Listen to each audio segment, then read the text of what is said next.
That's right. Don't blame yourself. Blame me.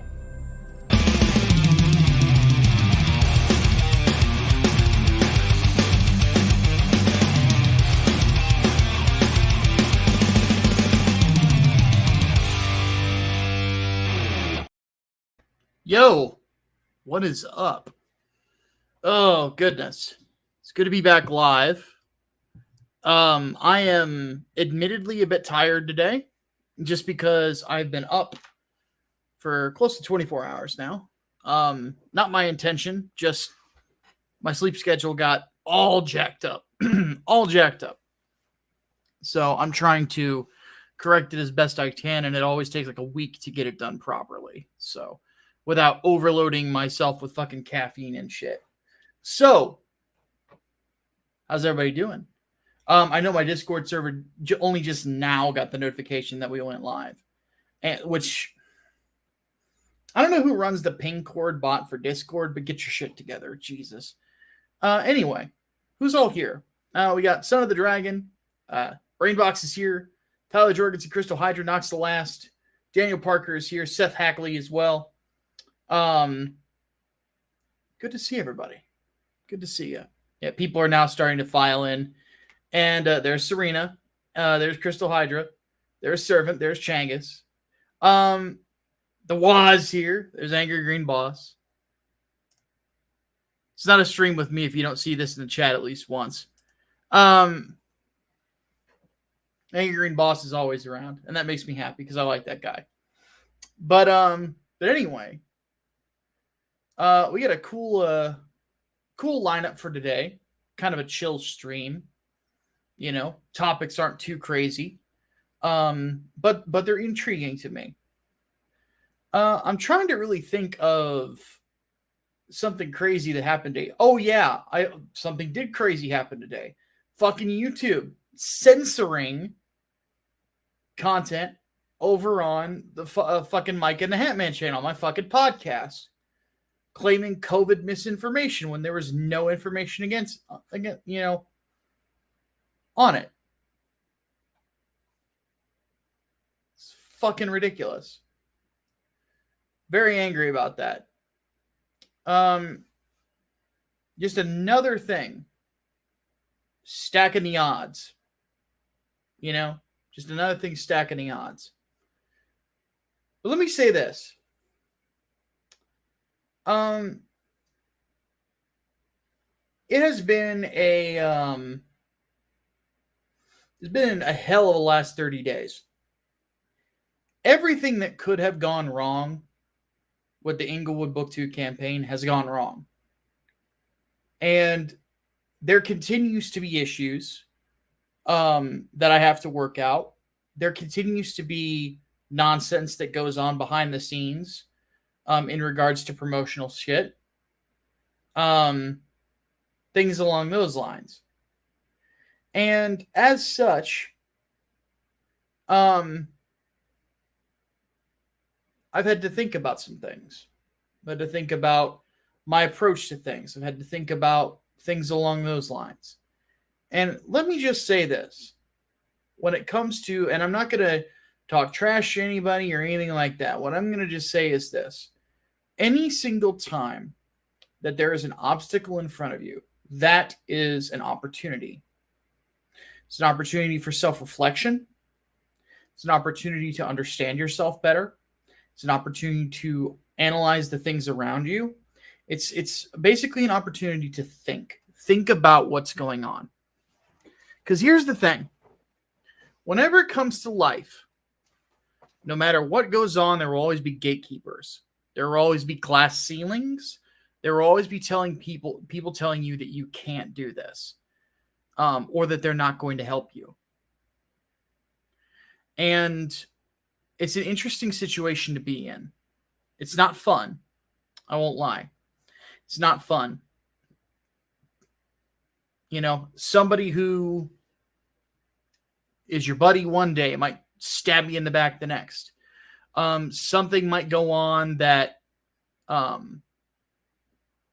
stifles you in regards to the things that you're trying to get done. But at the end of the day, you have to look at that situation and see an opportunity. You know, maybe there might be something with you that needs to be adjusted. Maybe there's something that isn't going right in the situation that you have to analyze. Maybe somebody just needs to get kicked in the ass so they can get their shit done. You know, it doesn't really matter what it is. Ultimately, the measure of a man is how he deals with these things. Does he rise above, or does he falter? Does he fall to pieces? And I'm glad that I'm starting to see things as an opportunity. And I'm starting to see the things that I've been doing wrong too. One thing that I have been trying to do, and my friends will tell you that it's not easy for me. I'm trying my best not to be combative on social media or anywhere else. I'm doing my best not to be combative about things, which is not easy for me. I like being combative. I won't lie. I like fights, you know. But the problem that I have noticed is that the more fights I get in, the less money I make. And that's what I'm trying to do here, is make money. You know, not just for me. For me, it's nice. There's people that rely on me. I got artists attached to every book that I do because I'm the writer, right? I'm the business owner. I get paid last. So, if that's the case, if I'm not making sure that I'm doing my best to make sure that that there's more attention being brought to their work, then I'm failing them, you know? And that's something to consider. Employers have a responsibility. So, but ultimately, here's what you have to do. And I think that this is really the Comicsgate mindset when it comes to creating comic books. You know, it's, you know, you look everywhere at the guys who started in the mainstream and then became Comicsgate guys. EVS, Malin, Rockefort, Graham Nolan. I know that Shane Davis. There's probably others I'm forgetting. And if I did, Dale Keown. And if there's more, I apologize. Donald DeLay. You know, what you do is they have kept the gate. You are outside the gate. You're not allowed in the gate anymore. You see all these great characters, Captain America, Thanos, Beta Ray Bill, Venom. You're never touching them. You never get to touch them. Was it your dream to touch them? Too fucking bad. The gate is kept. So what do? You buy the real estate outside the gate. You get all the people that are being kicked out of the gate. You grab them. You bring them in. That increases the numbers. You get all the people that are getting pushed out of the gates by the behavior of those within the gates. You grab them too. Next thing you know, you got your own community. What I have for me, and this has been my approach for the last couple of months, is I've carved out my little area of CG. This is mine. If other people want to let me in to their spots to talk to them about what I have to offer, awesome. If they don't, that's on them. Because I am confident enough in my abilities as a writer, as a creator, that whenever I'm bringing a book to the table, it's worth your money. And it's worth the money of anybody who likes comic books. So, at the end of the day, nobody owes you anything. Nobody owes me anything. So, I built my own little community.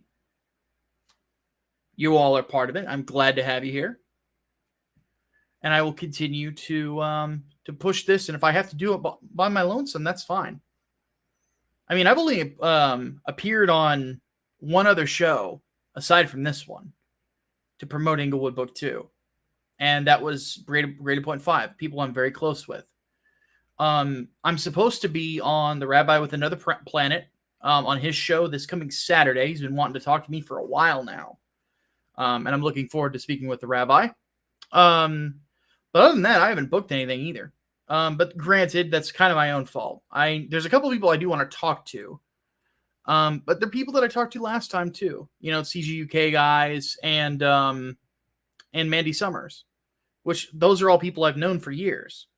So at the end of the day,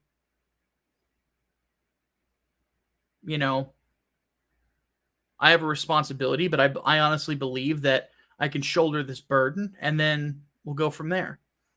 And then maybe if more people want to have me on to discuss, I'll go on and talk and see what comes of it. So, but that's the one thing I wanted to just say as a bit of encouragement is make sure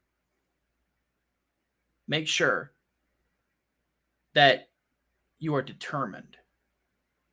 Because if you're not determined, if you don't have an independent spirit, if you don't have the willingness to get in there and mix it up and try to bring the best every single fucking time, or you start blaming other people for the things that you don't do, you start counting other people's money. That's another thing people do that always leads to failure. You start doing that shit, you will fail. But if you're honest with your customers, you try to do right by them. If you make a mistake, you own up to it. People notice these things. And then they'll start to come around. Then they'll start to buy what you got. So on and so forth. Don't do any underhanded tactics. Don't do anything like that. Be a good man or woman. And you'll find success. Maybe it takes a year. Maybe it takes 5 years. Maybe it takes 10 years. But it'll get there. Of that I have no doubt. Okay. So let's talk about some stuff. Let's talk about the mainstream. Some crazy stuff going on in the mainstream. Actually, no, let's not talk about the mainstream just yet because I don't have the shit pulled up on this computer. But I do have something really cool. We're going to celebrate something. So we're 30 days in to the Englewood Book 2 campaign. And guess what? We're over halfway there. Whoa, living on a prayer. That's pretty awesome, right? I mean, you gotta think of it this way. 3 Nights, 4 Days is not completely fulfilled yet. I wish it was, but life happened, and life could not have happened any harder than it happened last month. So we are, sadly, we're not as fulfilled as I would like, but the books are coming. In fact, I can't show you all of the information because I would be doxing people, and I don't want to do that. I'm not that type of person. The one thing that I have found that has grown my business the most is the fact I'm not evil. And that's part of it. But let's see exactly what percentage we're at with 3 Nights in regards to fulfillment. We fulfilled 182 orders out of 465. So that is 22 divided by 465. So we're at 40% fulfillment. Just a touch under 40% fulfillment. So even at 40% fulfillment, we're over halfway to the goal within 30 days. We're kind of breaking the rules. The one thing that is often advised to most people is your first 2 or 3 books, fulfill them. Then after that, people understand that you do fulfill. They're going to start investing. Everything you put out, they know they're going to get it, and that's generally the way that it goes, and I've kind of broken that rule twice. We got complete fulfillment on 3 Nights, or complete funding on 3 Nights before we were completely fulfilled on Englewood Book 1. I just wish I could get these books out faster to you guys, and I'm figuring out ways to do that. So yes, but today is a good day. $7,820. Let's see if we can get it. If there's anybody in the chat, we don't have a huge audience tonight, but we still got 23 solid people here. If there's anybody in the chat who has not bought the book yet, consider getting it tonight. Let's see if we can get 8,000. Let's see if we can get 8,000 live. That'd be pretty cool, wouldn't it? I think so. But anyway, Englewood Book 2, a book that I'm pouring my heart and soul into. I know that Armand and Brian are working very hard at this to, to make this happen. I want to make sure that this is done by the time that we hit December, and this is in your hands by then. Like I said, I'm doing everything in my power to try to make sure that happens. So, with that said, let's go ahead and play the trailer real quick, and then and go from there.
The fuck Carlos's already begun in the chat. Let's get this going.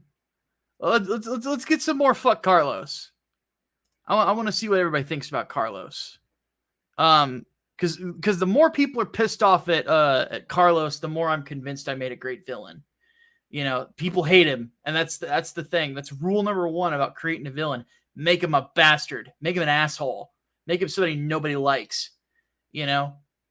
That's a good villain. That's a good bad guy because he's fucking evil, and evil people are bastards. You don't like them. You don't want to be around them. So on and so forth. And people who have read Englewood Book 1 know how evil of a cunt Carlos is. And if you haven't read Englewood Book 1, but you're interested in it just from me selling you on it, guess what? Book 1 is on this fucking campaign. So you can get both books right here for $45, $20 for the director's cut edition of Book 1, which has bonus content, and then $25 for Book 2. Plus the shipping though is only $10 domestic, which is nice because you're getting 2 books basically for the price of one being shipped to you, because Gemini mailers are fucking awesome.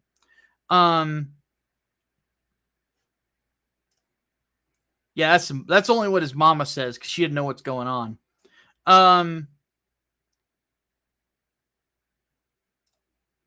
Damn, Jack. Glad to see you here, buddy. By the way, I haven't seen you in a couple shows. I'm glad you're here, dude. I like Jack Stafford, if you guys didn't know. But anyway, and also one thing to mention is all these other books, except for the digital comic, have an issue 1 add-on.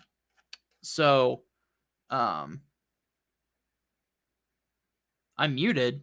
I shouldn't be. Yeah, try refresh. Refresh it, because that's not me. Everybody else hears you. But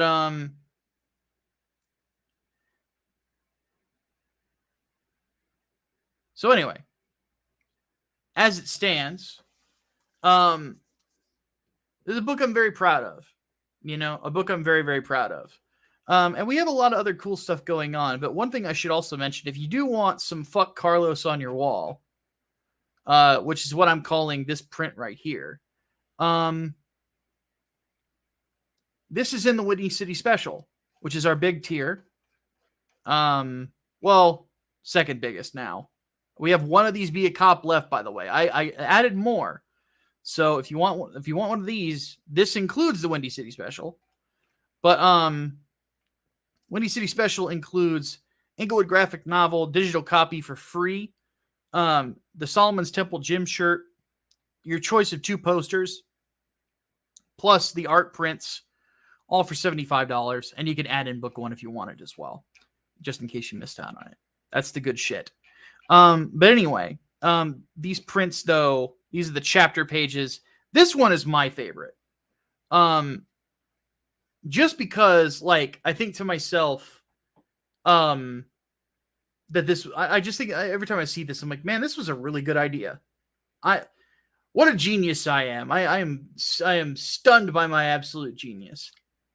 But in all seriousness, this is a fucking dope looking. It's like you're about to get your fucking ass beat by the Saint. I love it. But anyway, another thing to mention. Excuse me. Sorry about that. This needs mentioning. Some of you might have missed this last time. If you did, I apologize. Go back and watch it sometime. It was a good show. I had Optimus as my co-host. Optimus is usually here. I'm surprised he's not. And I actually went ahead and sent him the link to come in just in case he wanted to co-host again. But with the Graded Point 5 team, they are trying to get Peregrine out the door. There were a couple issues with Mixum in regards to getting payment corrected. Basically, what happened is Optimus put in his debit card, and then the debit card expired, and he didn't activate the new one and give them that information. So now that they have it, because it's not like they've got plenty of money, so the money is there. They've been paid. It should be getting to them soon. They already have everything else, which is really weird. But they've got over 1,000 comics to ship. So, and I don't even know what that's like. I've only shipped about half that per campaign, close to 500. So, so needless to say, one thing we're looking forward to, we want to get this campaign up by the end of the year, is Englewood Peregrine, Dark Knight in the Windy City. This is going to be a great comic book. We have actually got our artist for it. We announced who that is. His name's Rafael Hestrani. He is a very talented guy who's on a book called Murder Weapon right now. And I'm going to see exactly when he is free and go ahead and take some of my own cash and get him started on some pages, sketches, things like that. We also know who we want to do the cover. We have not approached them yet, but we do know who we want. I know he's going to be busy with his own book, so I want to try to talk to him about it as soon as I can. It's a guy that I'm friendly with, so and he's a legend in the business. So definitely somebody that I want to lock down as soon as I can. Plus, I'll have to, whoever the colorist is. So, needless to say, though, one thing that we're doing to help promote this, because they're gonna try to get Peregrine book to out on Indiegogo this year as well. For both campaigns, there's going to be a free print included from Preston fucking Acevedo. And basically what it is it's a two-sided print.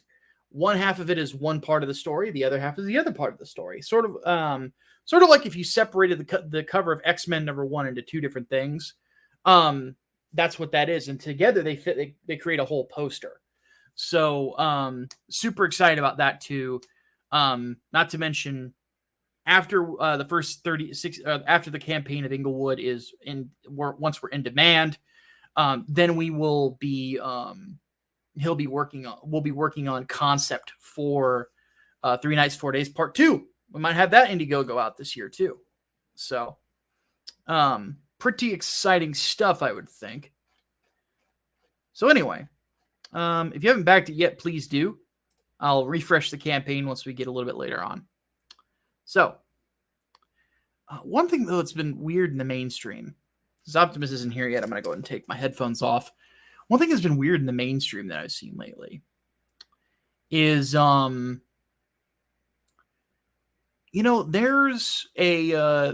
lack of hype about anything MCU oriented. Have you guys noticed this? This is something I've noticed. A lot less hype. After Black Widow flopped, basically, to my knowledge, the first Scarlett Johansson film that actually did flop, like didn't hit, make the money back, basically. Because I think Ghost in the Shell did. I don't remember though. I could be wrong about that. But it's a movie with Scarlett Johansson. The theaters are reopened, and it just flopped flat on its fucking face. And from what I hear, it was not a good film. I have not seen it. I have no desire to see it. I actually canceled my Disney Plus subscription. I'm not really ashamed of that because there really wasn't much to watch except old shit. Like old X-Men, old Spider-Man, the animated series, things like that. Now she's suing Disney, which is also going to not help things because if you were ever wondering if somehow they were going to resurrect fucking Natasha, well, that shit ain't happening. So I hope you like Yelena. I don't. So I don't give a fuck. So there's that. They changed Taskmaster. It's like, what the fuck are you doing? It's like Kevin Feige just took all the bad ideas and just threw them into one thing. Well, the next big film is Shang-Chi and the Legend of the Ten Rings. And they are basically turning Shang-Chi's father into the Mandarin, apparently. So they're not even giving you a Shang-Chi villain. They're giving you an Iron Man villain because Iron Man's dead. And there's no fucking, not even War Machine is going to be in this. He's fighting the Abomination at one point, which makes me wonder, how the fuck did they get him out of the raft?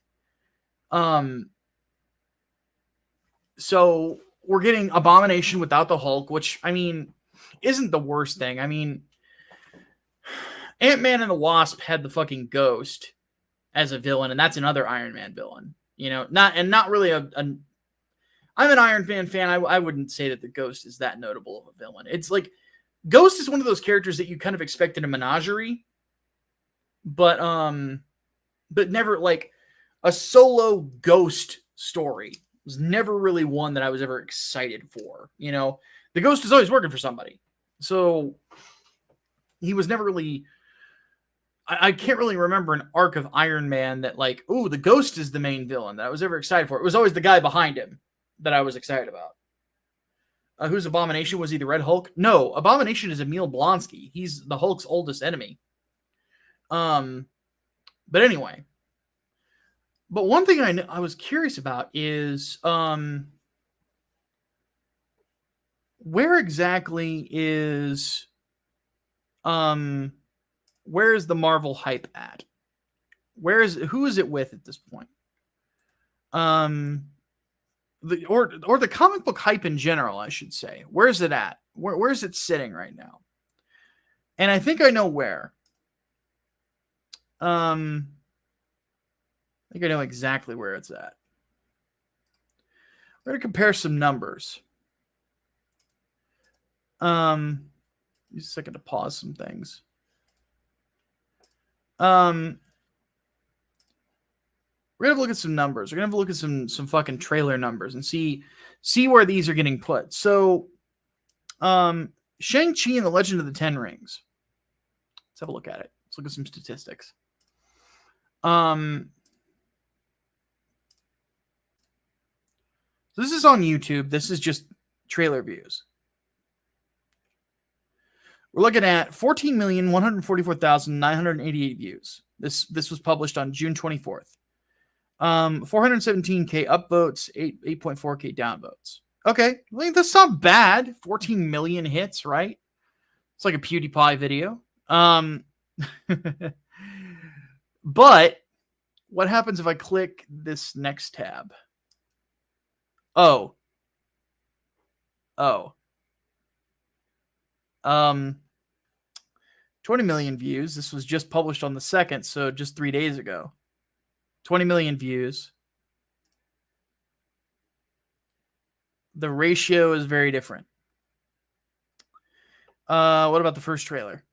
Published on May 21. So this was before the Shang-Chi one was posted.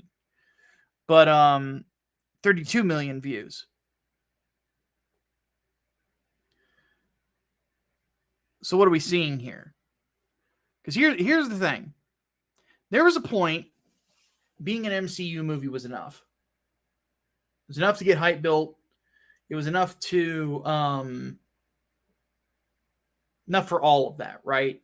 Like think Captain Marvel. I saw Captain Marvel in theaters. Now I saw it for the same reason everybody else did.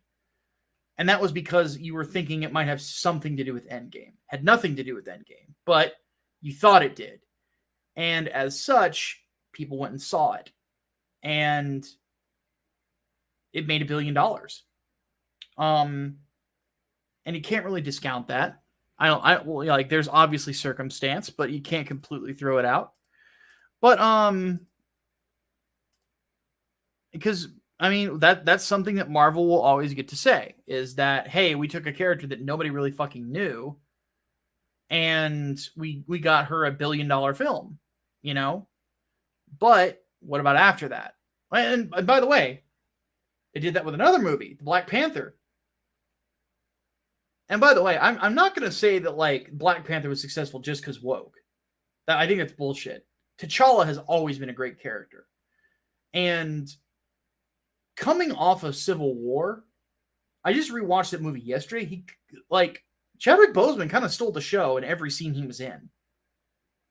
He was really fucking good as T'Challa. Really fucking good. So you're coming off of, not to mention woke doesn't sell movies. It categorically does the opposite. So with fucking Panther, that was $1 billion movie, if I recall. It's the second highest grossing MCU film ever, I think. No, third, after Endgame and Infinity War. Panther is the third. Black fucking Panther was a Z-list character. I love Panther. I'm a huge Panther fan. Like, fuck.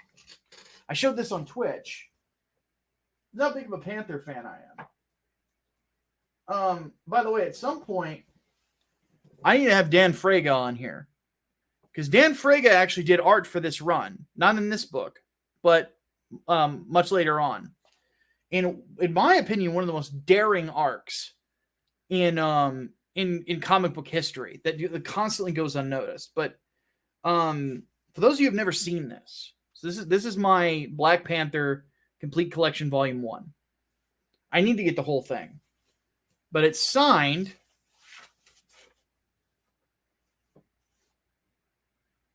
by Christopher fucking Priest. Needless to say, this is a very cherished book for me, because Priest is my favorite writer of all time in comic books. Him, David Michelini, Peter David, like, those are probably my top three, I would think. I go between Peter David and JMS a lot. But, or Walt Simonson. Like, there's so many good ones. And Walt was also a great artist. So, still is. You gotta check out the book he did, Ragnarok, with Image. Like, we actually, me and Preston Acevedo, we talked about that, because he's a big Walt Simonson fan too. We talked a lot about how Walt does things when we were putting together Three Nights. To be honest with you, if Walt Simonson hadn't paved the way, Three Nights would have never existed in regards to how good it looks. You know, because where's a copy that I have? Here we go. Use this one. This is the one that I look at the most. I have one of every cover. I should have had Hatman send me extra for my mom and dad, but I don't know if they would like this book. Mom and dad liked Englewood, for those wondering. My whole family liked that book. But know where I can get that one of Black Panther. I got it off we got it off Amazon, I think. But Three Nights, like, just as an example, one thing Walt Simonson does is he didn't ink anything in Ragnarok. Instead, he had his colorist go over his pencils, and he just penciled really thick, and it gives you a very rustic look, like you're gazing into the past. As you can see, it works very well. There's no inks on this page, just pencils and color. Pages, I should say. But there's no inks in this book at all. How'd your family like Three Nights? They haven't read it yet. I'm going to take a couple copies with me for them to read, but I'm holding on to all those copies. I want to hold on to them for safekeeping. Actually, no. I want to keep the Vinny cover. I might give the sketch cover and Virgin cover to my mom and dad. I'll ask them about it because my sister's got a wedding in a week and a half, something like that. So we'll see how the family reacts to it. But yeah, they love Englewood. They really like that. Like everybody in my family loved that fucking book. So that made me happy. But anyway, back to the MCU. Panther was not really fucking was a D-list character, Z-list character to some people, you know? The last time I had seen Panther in anything before, like, Avengers Earth's Mightiest Heroes, I think it was.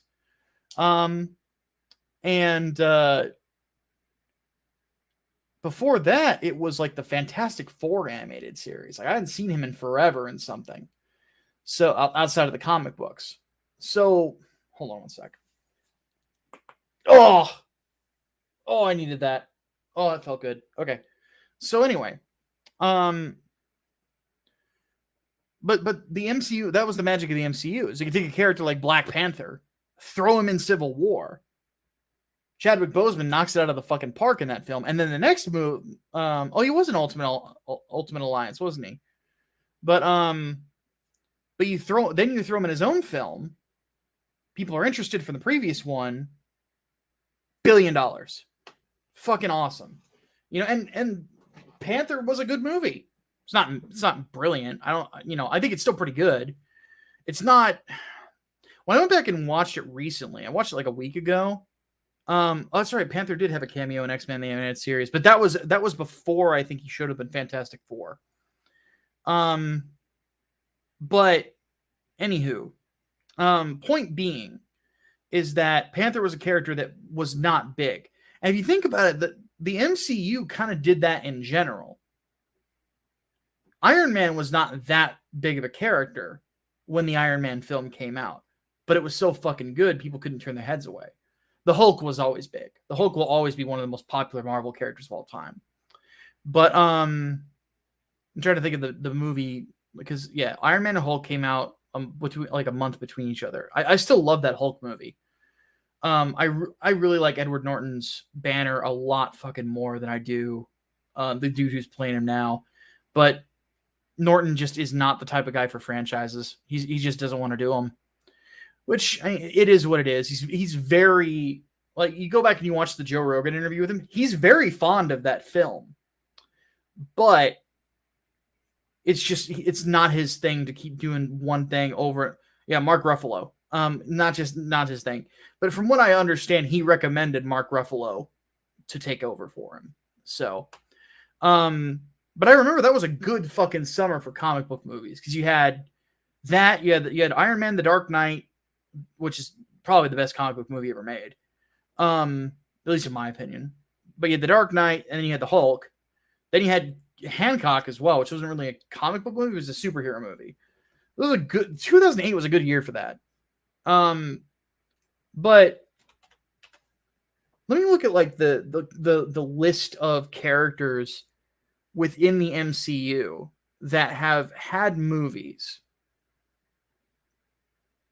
that became much bigger. Well, Thor is another one. Thor was never that popular of a character. Not really. It really, like, the only time Thor made money was just you had a really good writer attached to him. Otherwise, nah. That's right, Hellboy 2 did come out in 2008. That was a great movie too. I'm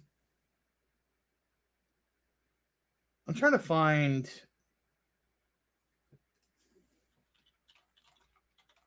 But Captain America was not that big of a character in really in pop culture.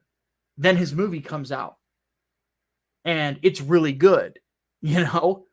The Avengers were not Marvel's number one team. They weren't. The X-Men were. Then Avengers comes out in 2012. The movie, a lot of people forget how good that movie was for the time. I still like it quite a bit. But I remember taking my girlfriend at the time to go see it.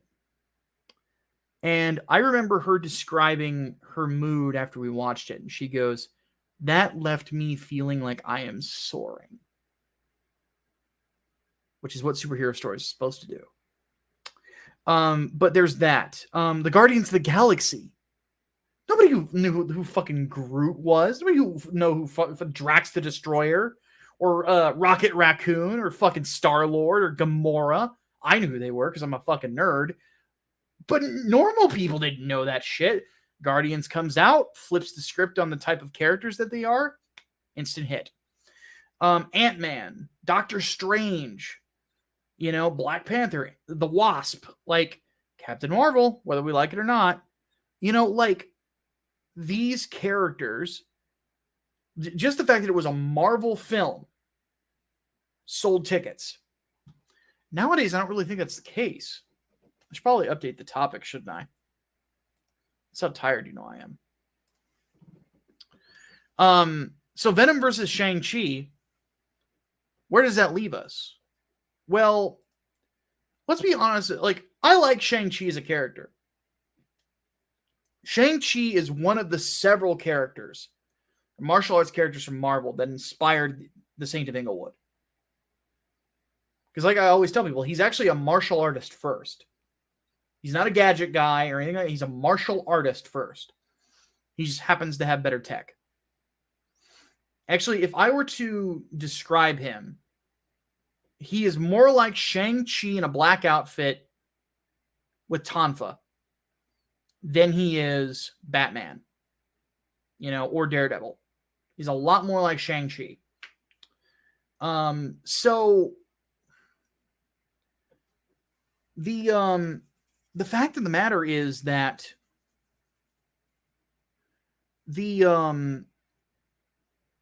it makes me wonder, like, there doesn't seem to be nearly as much excitement about Shang-Chi, though. And I think the reason for it is they are assuming that they're going to get the Chinese audience out of it. But I'm going to be honest about something. Is there a Western director that exists out there that understands the spirit of the Kung Fu film not named Quentin Tarantino? Hardboiled, if you're watching, that's a question more for you than anybody else. I can't think of anybody. Honestly. I seriously can't. I can't think of anybody who really understands Kung Fu cinema that isn't from like Hong Kong or China. And the director is Destin Daniel Cretton, who is Hawaiian. Nothing against him. But I think that he's out of his depth here. If you got a guy,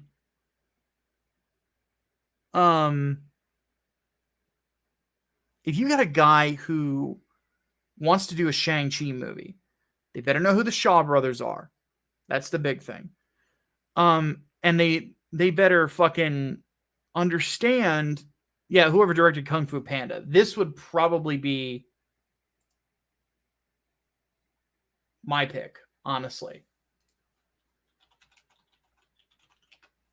And it was directed by John Stevenson and Mark Osborne.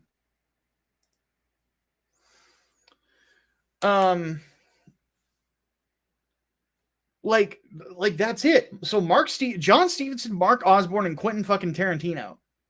And here's the thing. I'm not saying that like Shang-Chi should be like Kill Bill. It shouldn't. If I'm going to market a Kung Fu movie, not a Kung Fu parody, a straight Kung Fu movie to a Western audience, what I would actually look at, I would look at classics, of course, like all the Shaw Brothers films and shit like that. But what I would look at also is Legend of the Drunken Master, or just Drunken Master, or like both Drunken Master films.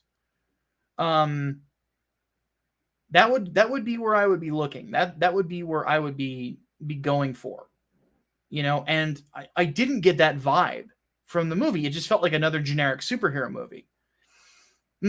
That's not how you do Shang-Chi. It needs to be a Kung Fu story, because that is what Shang-Chi is. He's a Kung Fu character. The comic is called Shang-Chi, Master of Kung Fu. Oddly enough, co-created by Jim Starlin, creator of Thanos. But I like Shang-Chi a lot, for those who don't know. But you want to look at that. You want to look at Bruce Lee films. Things along those lines. Like You want that vibe. That is the vibe you want to do, you know, and like, I like, if I were directing Shang-Chi, I would go 100% into it. The first person I would call to do the soundtrack, the RZA. Because Wu-Tang ain't nothing to fuck with, first and foremost. Second, Wu-Tang is for the children. And third, he did the soundtrack for Kill Bill. At least for part 1, I think. I don't think he did the soundtrack for part 2. But that is the vibe I want to give to this sort of thing. I want it to be fucking... I would even put like fucking film grain on it. You know, like the whole 9. I would actually... Or shoot it on film instead of digital. If I were the director, honestly. Because I want it to be an authentic kung fu story. And you're not getting that with Shang-Chi. And the Chinese aren't going to want to watch that. Chinese don't want to watch us goofy Westerners fucking try to do Marvel kung fu bullshit. They want to see an actual kung fu film. And that's what, if you want that money, that's where you got to go. Meanwhile, you have trying to get out of the way. Meanwhile, you got this guy, Eddie fucking Brock. This fucking guy, Eddie Brock, one of the most popular characters in Marvel history. And you've got the first movie really understood anti-hero Eddie Brock. It really did. It was like the Venom from around the time of Lethal Protector just leapt off the fucking page. And it was one of the most entertaining comic book movies I've ever seen. It was fucking fun. You know, I was very skeptical, by the way. Some people might remember this. I was very skeptical about that movie back at the time. You know, I wasn't sure it was going to be good. I wanted it to be good so bad. Because you got Tom Hardy, you know, playing Venom. Venom is my favorite fictional character of all time. And if they had fucked him up, I would be very unhappy. They didn't. They did him justice. And Tom Hardy knocked it out the fucking park. He understood, like, all of the neuroses and things like that about Eddie, you know, and in a way that nobody never nailed before. You are thinking of Flash Thompson, anime guy. And he lost both legs. And he became Venom for a time. He became Agent Venom, and now he is Anti-Venom in Marvel, and he is an Avenger. Second time he's been on the Avengers roster, oddly enough.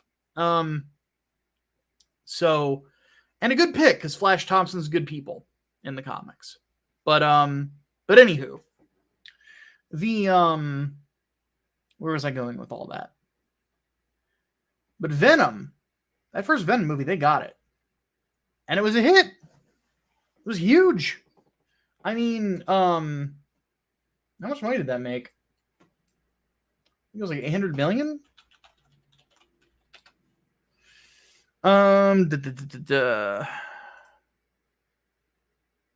It made 856.1 million in its theatrical run, with a budget of 116 million. They made like 8 times what it cost to make that movie. That's a lot of profit. Because you go back and you watch Venom, really, there's not a whole lot to it. You know, like it's only shot in like maybe four locations. A lot of stuff is done on a green screen with very good green screen work. So on and so forth. Like it's a good film that understands the character, that keeps it a local story, and as such, the budget's not huge. Like they just they made pretty big bank. Can't do the math like that. I fucking know. Like that's the fact that they made 8 times more than it cost means that the profit is substantial. That's all I'm saying. So let's not get autistic with me here. But don't be that guy. Don't make me make a that guy button, because you're being that guy, Bobcat, and I'm gonna give you shit for it. So ultimately what I'm thinking, honestly, is that the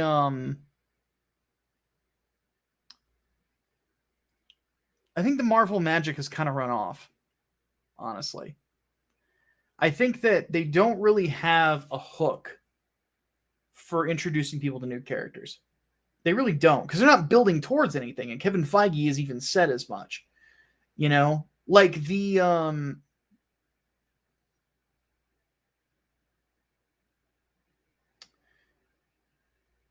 how do I put it?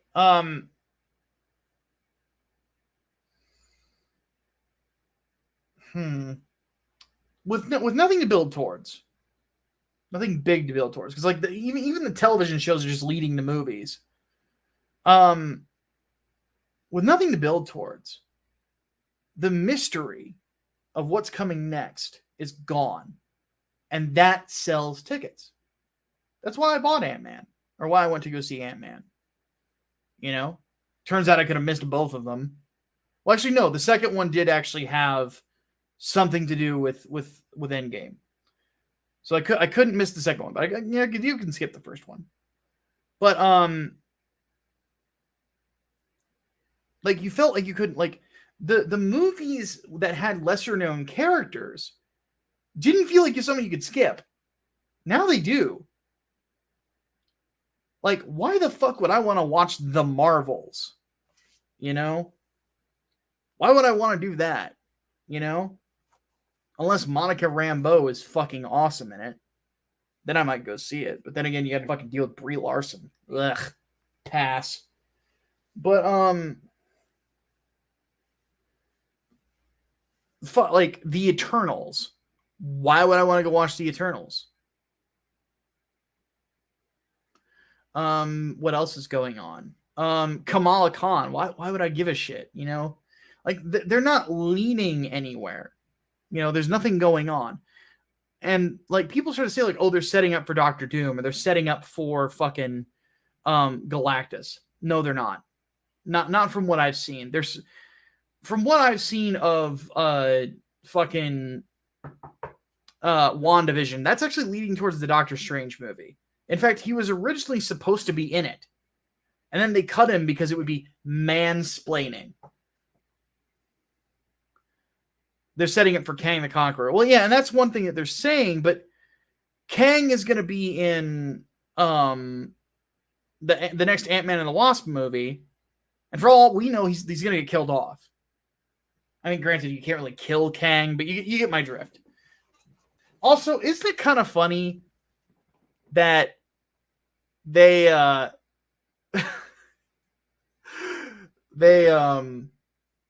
cast a black guy as Kang the Conqueror,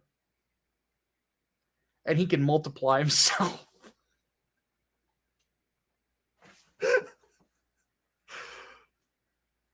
So if you get a bunch of Kangs in a room, what do you get? I'm like, what the fuck, really? Just start calling him Immortus.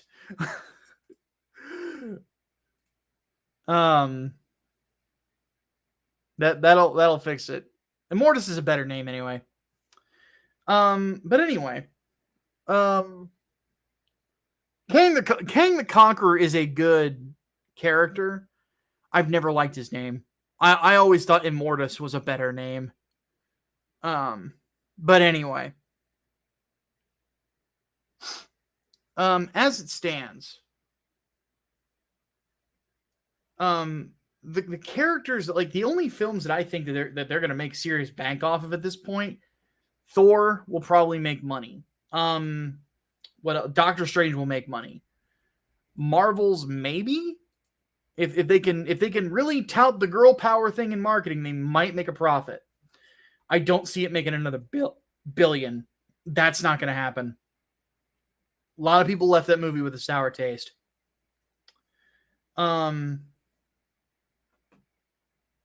Spider-Man will probably make a lot of money. The inevitable Spider-Man Venom crossover, whenever they do that, that's $1 billion film right there. And like I've said before, because people also say they're setting up for the Sinister Six.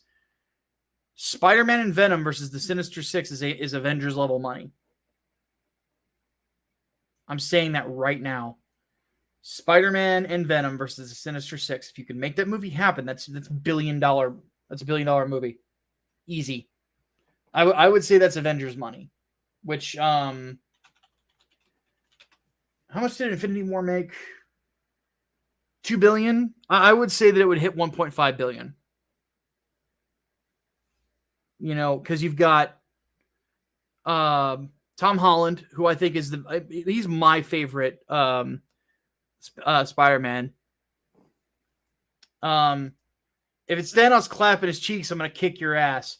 But link, I sent you the link on Discord, by the way, Optimus.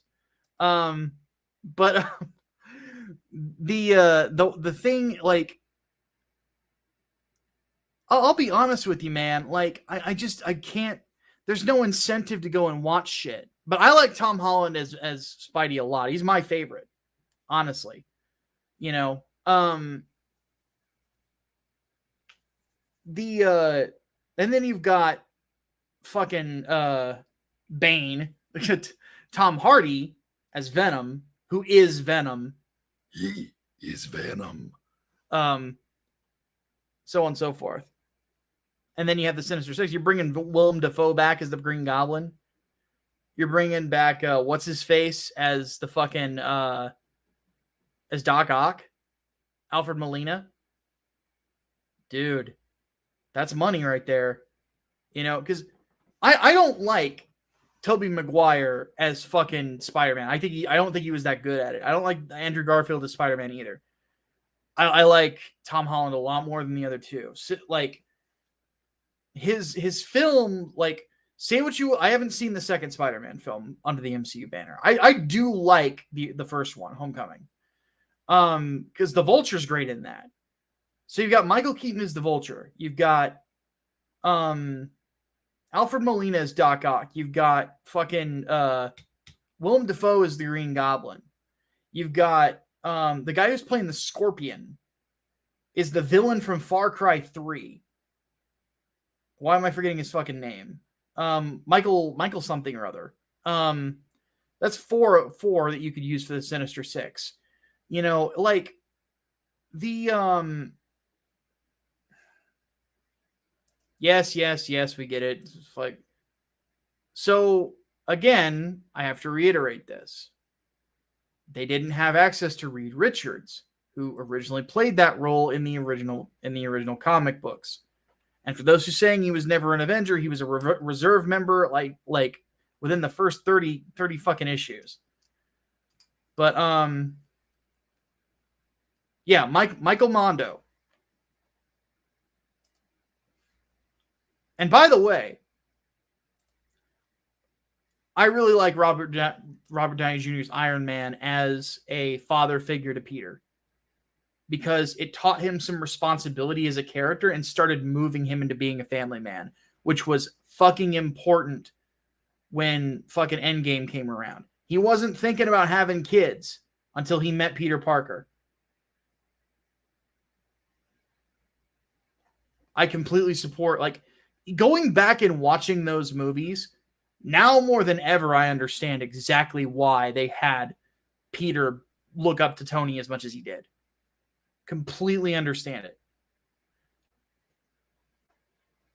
My thing that bugs me about those movies is the fact that so much shit is tied up by Sony that they can't mention Uncle Ben yet. They can't, what else is there?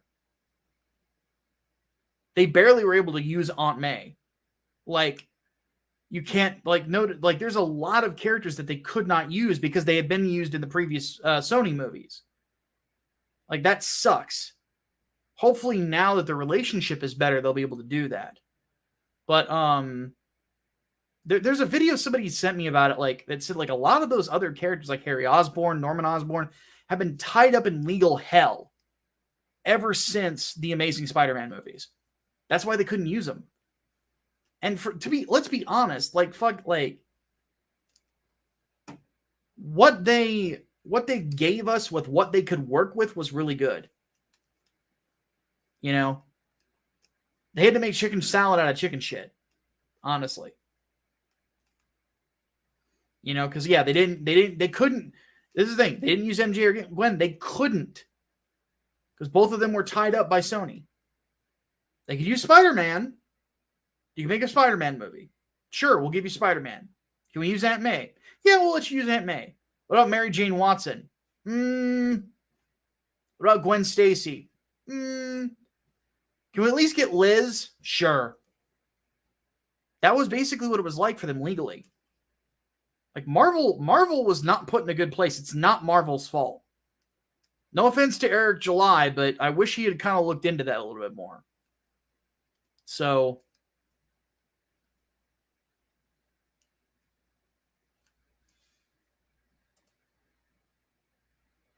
damn. Brain box with the no simpy. They could use Shocker. And they did, because he wasn't in one of the previous movies. They could use the Vulture. You know, which the story that they had for the Vulture was very sympathetic. The Vulture is one of the best MCU villains, in my opinion. I'm so glad they didn't kill him. So glad. Now you're trolling. Now you're trolling. He's nothing like Miles.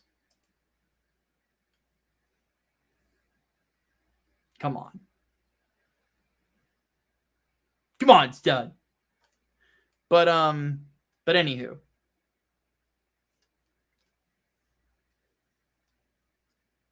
And yeah, Vulture's in Morbius. Looking forward to that. Spider-Man universe, dude. I'm excited about that sort of shit. I love Spider-Man. Spider-Man's my favorite comic book character, favorite comic book hero of all time. Favorite comic book character is going to be Venom forever. But Spidey is my favorite hero. But anyway. Point being, there's they used Mysterio. That was another good one. Like, I'm bummed they killed him. So yeah.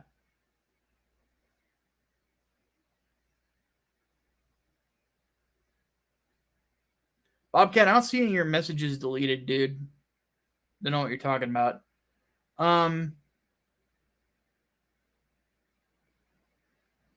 So yeah, when it comes right down to it, like, to be honest with you, Spider-Man, like, and I've said this before, I'll say this again. And Fischozo makes a good point. Mysterio fakes his death all the time. In which case they pretty much got their Sinister Six. I said this 2 years ago, I'll say it again. Strap a rocket to Tom Holland. And Brainbox, can you take care of the mystery of the deleted comment? Because I'm trying to talk here and I'm getting distracted. So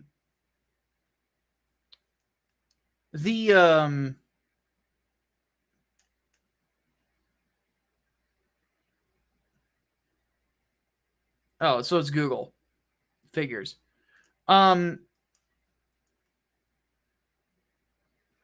If Google's deleting comments, I can't do anything about it because this platform fucking sucks. But anyway. Now I've completely lost my train of like,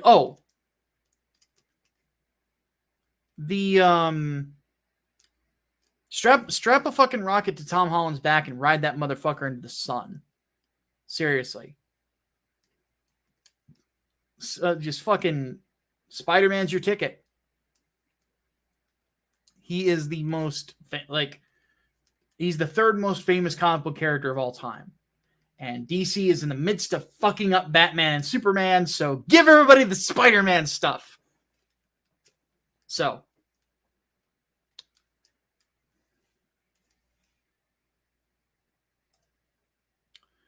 Do you think Disney will be able to get Moon Knight right, or do you think they'll strip away all the interesting parts of the character and turn him into discount Batman? It depends on who directs him. And if they're doing a show or they're doing a movie. I would do a show with him. Because Mark Spector's not an easy character to understand. Oddly enough, you know what I would do? I'd call David Lynch and see if he'd do it. A David Lynch Moon Knight series? Sign me up. So yeah, he is getting his own shit. Get fucking David Lynch's Moon Knight, dude. I'd be all over that shit. I'm not even the biggest David Lynch fan, but I can recognize you'd be perfect for it. Still haven't watched Twin Peaks. But I did watch Eraserhead. Eraserhead's good shit. All right. This is one I'm kind of hoping that Optimus will come in for. Because this is gonna be an interesting one. So I was getting caught up on Nick Rekieta streams on the stuff that I'm interested in. Saw that he had EVS on. I didn't realize that. I don't get to catch a lot of Nick's shows live. I'm usually working while they're going on, or streaming myself. Okay, 5 minutes. So I'll tell the backstory on this because Optimus has probably already seen it too. So Nick had EVS on. Those guys always have good chemistry, so I knew it'd be a good show. And I watched. I wish I had screen capped it, but the look of horror and confusion on EVS's face when they were talking about Chris Chan. Ethan, put that on a shirt and sell it. Seriously. Like, I'll buy one. Like, fuck. That was funny. Like, just the way that he looked was just like an utter horror. I'm like, oh, fuck. Welcome to the rabbit hole, dude. But the one thing I was interested in the most was the Comicsgate trademark issue. So, for those who don't know, I've talked about Peggy Poulter a few times. You want to see me really kind of go in on him worse than his ex-wife did? Go over to my main channel and watch the stream I put up. It's called I Hope She Used Astroglide. It's pretty fucking brutal. So Poulter, though, for those who don't know, he's a trust fund kid. He's a guy who basically sits at home drunk all the time, making really bad comics, and getting mad that Comicsgate people have had a bunch of success and he has not.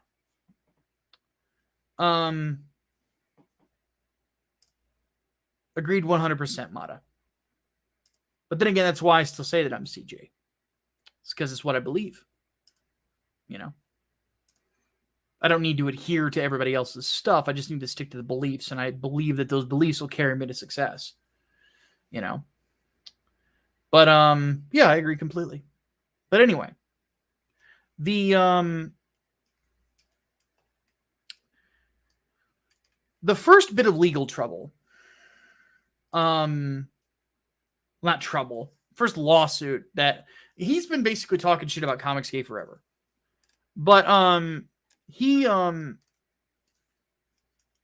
he tends to try to use legislation, or not legislation, the judicial system and civil suits to try to make people's lives miserable, and the threat of them to stop people from doing this because he's rich. You know, he could he could just throw money at shit that his parents give him, and it's like, at least do what Tony Khan did and start a fucking wrestling company. God. But anyway, the first suit was against EVS and a guy named Dean, who he and another person online named Vicky, they have a show together.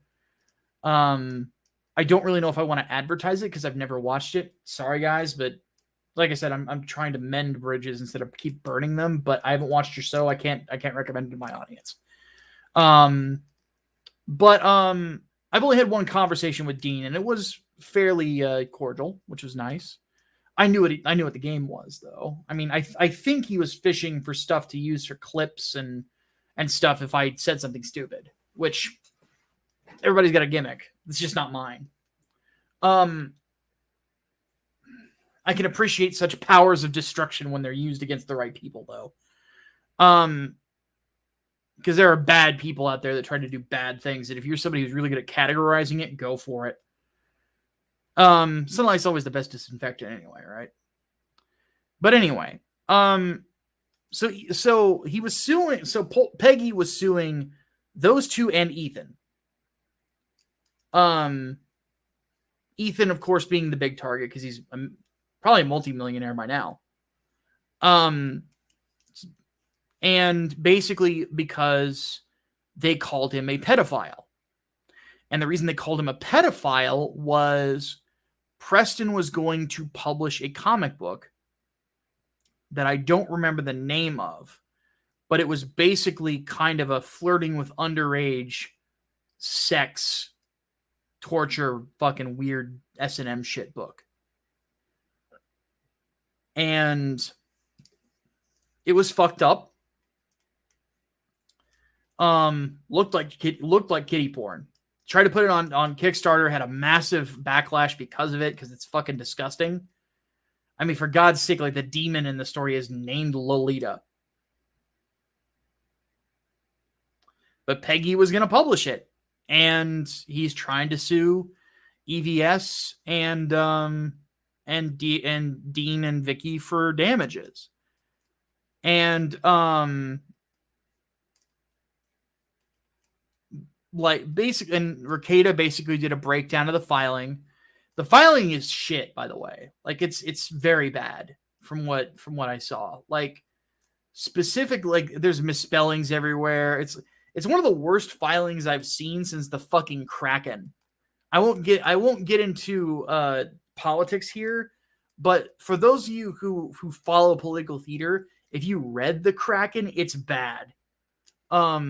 It was the worst I had seen since that. Granted, I don't read a lot of legal briefs.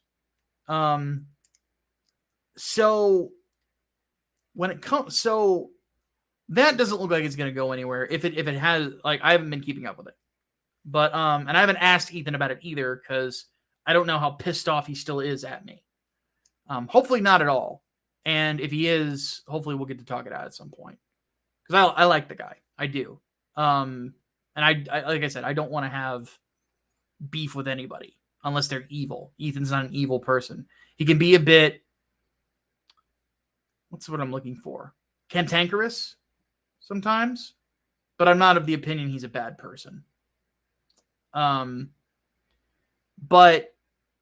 so that was the first suit. The second one is that he was trying to get the trademark for Comicsgate.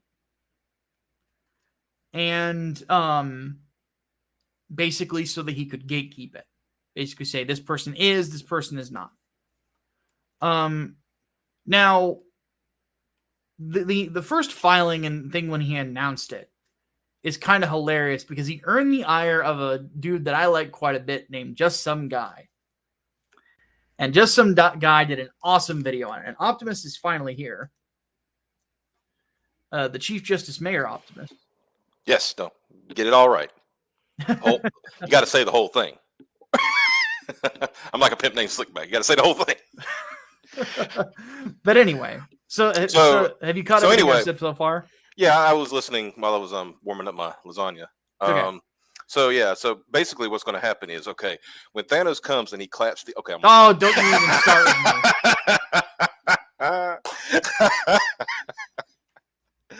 Sorry, when you said don't mention it, I'm like, I'm going to mention it. Man, I had to, like, today's been a day. Like, mm-hmm. we don't need that kind of Thanos thickness. Well, here's the funny thing. Just a real quick aside. A mutual that I'd followed since Gamergate. This tells you how long I've been following this dude. He's a good dude, right? But he said something to the effect of, he would like to Thanos snap all of the followings that he's made over the years that ended up becoming OnlyFans accounts. Which I said, okay, fair enough. But I said, Xavier, look at this. And Xavier looked at it, and he did exactly what I thought he would. So he shows that picture that I know you've seen of Thanos, with the thickness, and he says Thanos does not snap, he claps.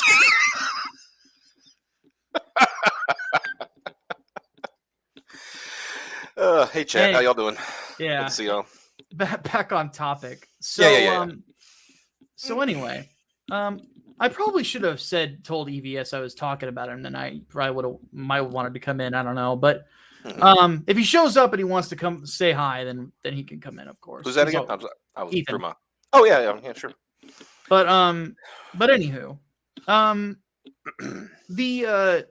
so where we're at now, basically, originally the first person to get the Comicsgate trademark was Critias. Mm-hmm. Well, obviously he can't afford to keep a fucking psycho off of him in the courts because he can't even fulfill his fucking campaign because he spent the damn money. Yeah. So royally screwed up. I mean, but to be fair, he had first dibs. Yes, this is true. So,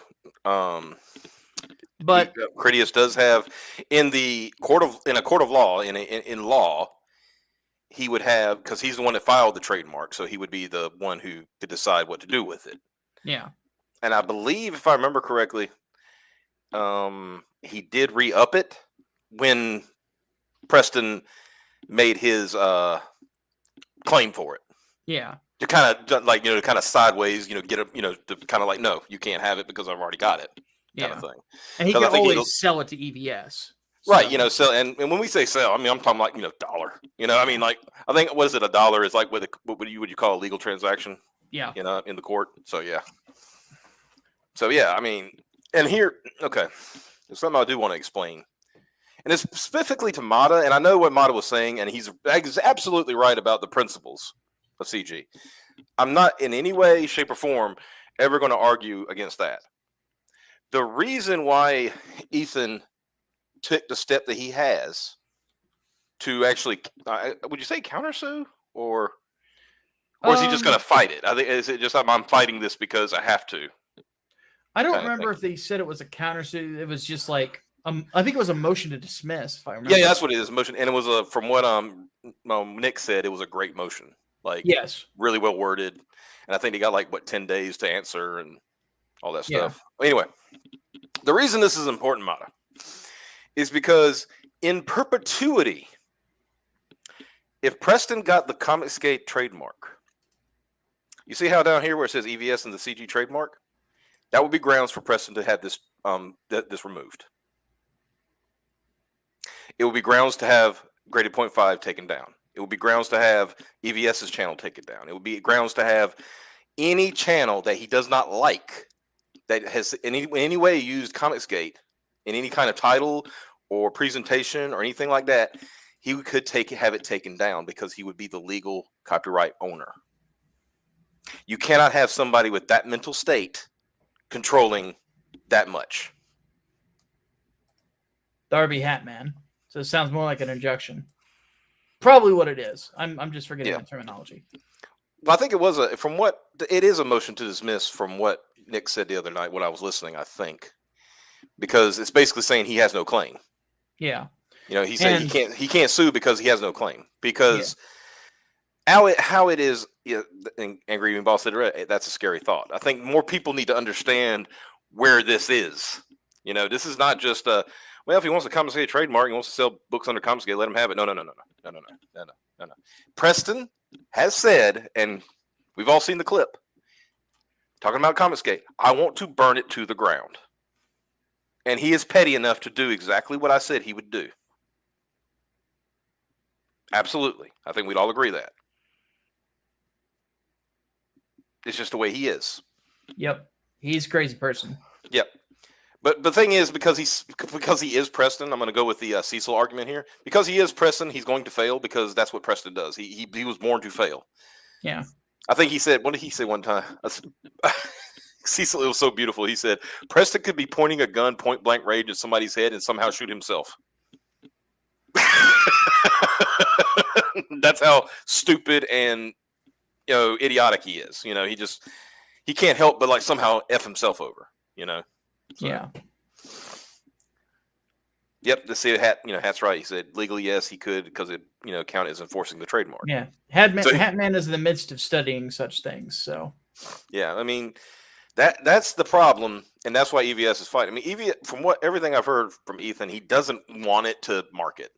no, He would leave it open for everybody if they want. It's like put on your campaign, put on this, but it doesn't matter. And really, who else in CG has the funds to fight this? not me. Not me. If I did, I would. Absolutely. I would. I mean, You if know. anything, I would join Ethan's motion to dismiss. Because the Kinda fact like of the matter is that you can find Ethan has. I think it's undeniable that EVS has made the most money off of the CG name, but there's a lot of people out there who have made money on it, possibly before him. I think I'm one of them. No, I am, because I had Comicsgate live streams that had super chats enabled. Yeah. So long before Preston Bolter even knew what the fuck it was. Yeah. So, and there's others that did too.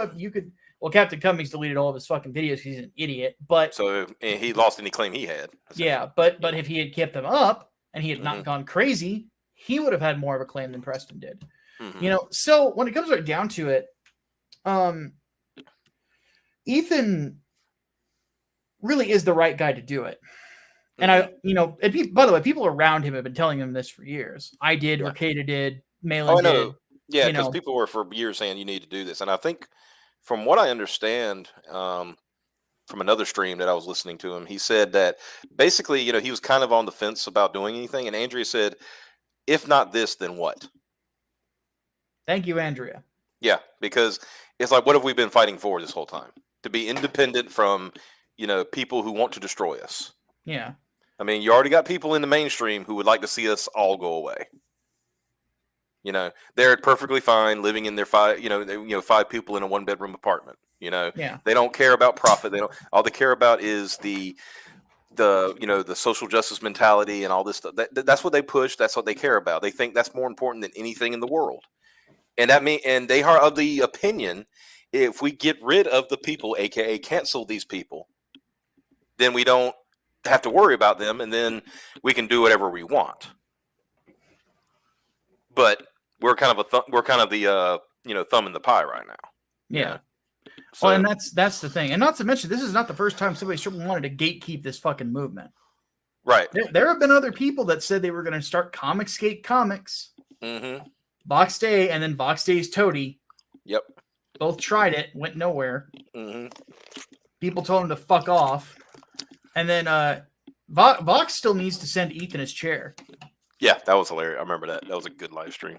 Oh yeah. The whole time I forgot who was in the hangout with him, but I just remember Ethan was watching this, and he's like, it was just him. Yeah, and he was like, "Give me your chair." Yeah, it was because, and this is something that I will say right now. It was not Ethan Van Sciver who did that. It was the fans who did that, because anybody who has memory past a couple of years will remember everybody who was a name in Comicsgate saw that article on what was it, Bounding into Comics, which I have a criticism of John F. Trent. He's way too cozy with Vox Day and his crew, which is why I don't trust him. But he does run a decent website. If you don't read the op-eds, the op-eds are fucking stupid. They're by the numbers right-wing crackpot bullshit. But your opinion though. But you don't.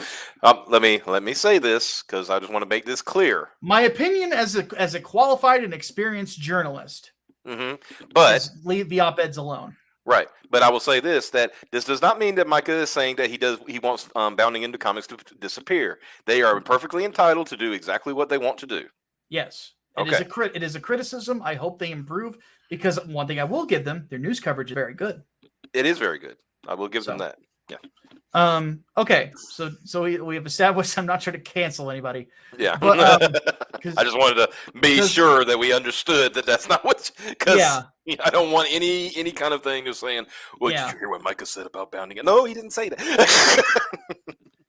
because let's be honest, I can be very prickly when it comes to these sorts of things. I'm trying to be better about it, but yeah. But anyway, the point being is that Vox Day wanted to gatekeep, and everybody, me, like EVS, me, Malin, your boy, who else?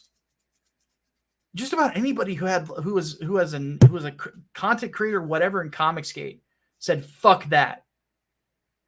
You know, it's like, no, we do not want this scumbag to have control of this name. He is not part of this. He's trying to glom onto it because he's a fucking leech. Mm-hmm. You know, and that's what Preston Bolter's trying to do too. Mm-hmm. He wants to glom onto it to control it, and that was oddly enough, when I go back to that article, it's like, I still remember to this day, that's what Vox Day said he was going to do. Is he said he was going to gatekeep Comicsgate. Anybody who was not a politically right-wing person couldn't be part of it. And everybody's like, go fuck yourself. And then the fandom went into that fucking chat and owned his bitch ass. Mm-hmm. Because you remember, it was after the fact, and I believe this was around the time because Ethan was doing a big live stream. And it was like the first time he got to, because I think it's like that Comicsgate is Comics Great channel. Yeah. It's been archiving and bringing up old clips of like some old Comicsgate, streams and stuff like that. And it was the first time Nick Rekieta and Ethan interacted, on a stream. And they were listening to Vox Day's stream where he was talking about, what do you think, guys? Should I give it up? Should I give it up? And then and Nick was saying, it's not even yours to give up. What are you doing? It's like, you can't give up something you don't have. Exactly. And Crystal Hydra right here. Mm-hmm. Don't piss off the fans. Exactly. So when I look back at that, like, it's Peggy's making the same mistake. Yeah. He's thinking that he could just gatekeep this shit and people are just going to roll over for him. Well, the funny thing is, when he gatekeeps, it's just going to be himself. Because Peggy can't make friends. He doesn't have friends. He has temporary alliances that always fall apart because he's Peggy. Yeah. So. I always found him funny in the sense that he always would put his fucking foot in his mouth. Mm-hmm. Like, I remember one day he trashed fucking like 3 nights, 4 days. And then the next day I made like $3,000. And I'm like, you fucking retard. Yep. But that's basically it. It's like, this guy is a massive pile of shit. Mm-hmm. And the simple fact that he says he thinks that it was just going to go his way is kind of hilarious to me. Mm-hmm. Like, it's like, dude, no, this isn't gonna fucking work. It's not gonna fucking work. Just because you have more money than me or you or somebody else doesn't mean that it's just going to you're just going to win via money. Eventually somebody's gonna fight it. And I'm glad it's Ethan. I know Ethan doesn't want to, but I'm glad that he's doing it anyway. Thank you, Andrea, again. Mm-hmm. So I was actually going to wait till he live streamed again and buy him a pie. But then he said he's not eating pie. Well, you could get him maybe, just like get you some nice, you and Andrea have a nice dinner or something, Yeah. Nice healthy dinner. Here's $20. Go get a steak. Yeah, there you go. Nice big steak. So yeah, like, I'm appreciative of that because that was something that comics is a precious thing to me. I was just reading some of the chat, and and Angry Green Boss makes a good point that Preston's buddies with the Hulk, not the Hulk, the Hut. No, he would never be. The Hulk would be like, "No, puny man." I didn't realize this. Somebody pointed it out to me. Apparently, one of the dudes who I apparently live rent-free in the head of like actually got fucking ass mad in some of these comments that I was making fun of the comic book Hut. Did you know that Micah Curtis made fun of comic book Hut? Yeah, it was hilarious. What are you talking about? It was fucking great. Because that was the time when you termed this coin, and you look like this. Dude, I broke him. Yeah. He ain't recovered since. You remember, I think it was one time he was doing a stream, and I think it was Ethan decided, okay, let's see what the Hut is talking about. He found out that Ethan was talking about him, and he just got quiet, and he didn't do any. He just left the stream open and walked away. You forgot to close the window? Yeah. Nice. I don't think it was like 30 minutes later he finally came back and like closed it out or something. But like, what it is, I've always said, and I'm going to say this. The Hut is a very, very, very poor man's Ethan Ralph. Continue. I want to hear the logic behind this. Because aside from the fact they both have guns. Yeah, well, yeah. I mean, you don't want to see either moving in any direction. No. And I say poor man because, okay, the difference is Ralph sometimes is right, even though he's a piece of crap. Hut thinks he's right with his quote sources. Remember, he always had sources. He had his sources that you find out like no. So for property hat is pretty good. Got some zingers tonight. And for those out there who might be Ethan Ralph fans, sometimes like what was it? Seattle for Truth who doxed you, or was it Seattle for Truth who threatened you, Hatman? Which one did Truth do? Because Seattle for Truth was one of Ralph's buddies, and Ralph hates Hatman probably more than he hates me.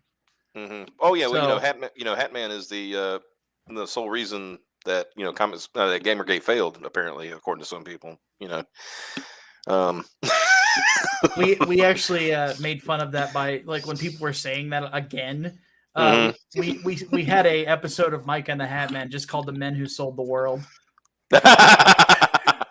There was a video, and this is years ago. I can't even find it anymore, but it was so funny because this guy was going over, and he was good at the history of what was going on with Gamergate, right? And he was called the Frozen Rabbit or something like that, and he did a really good thing. And he was like going over like the different places where you convene to talk about Gamergate. And of course, one was Kotaku in Action, one was 8chan, and the other one was the Triangle Idiots, right? If you remember those guys. Whenever he talked about Hatman, because he's going by what he's heard, not by what he's seen, right? He says, and then you have Kotaku in Action is apparently ran by a guy called the Cookman. Because everybody was trying to say Hatman because he didn't do like they wanted him to. He was a cuck and all that stuff. It's like, no, Hat was just trying to keep the freaking subreddit open at certain points because everybody wanted to be, some people want to be stupid. Yeah. I was in Ralph's Slack chat and Spaghetti Truth saw me and flipped his shit on Ralph until he banned me.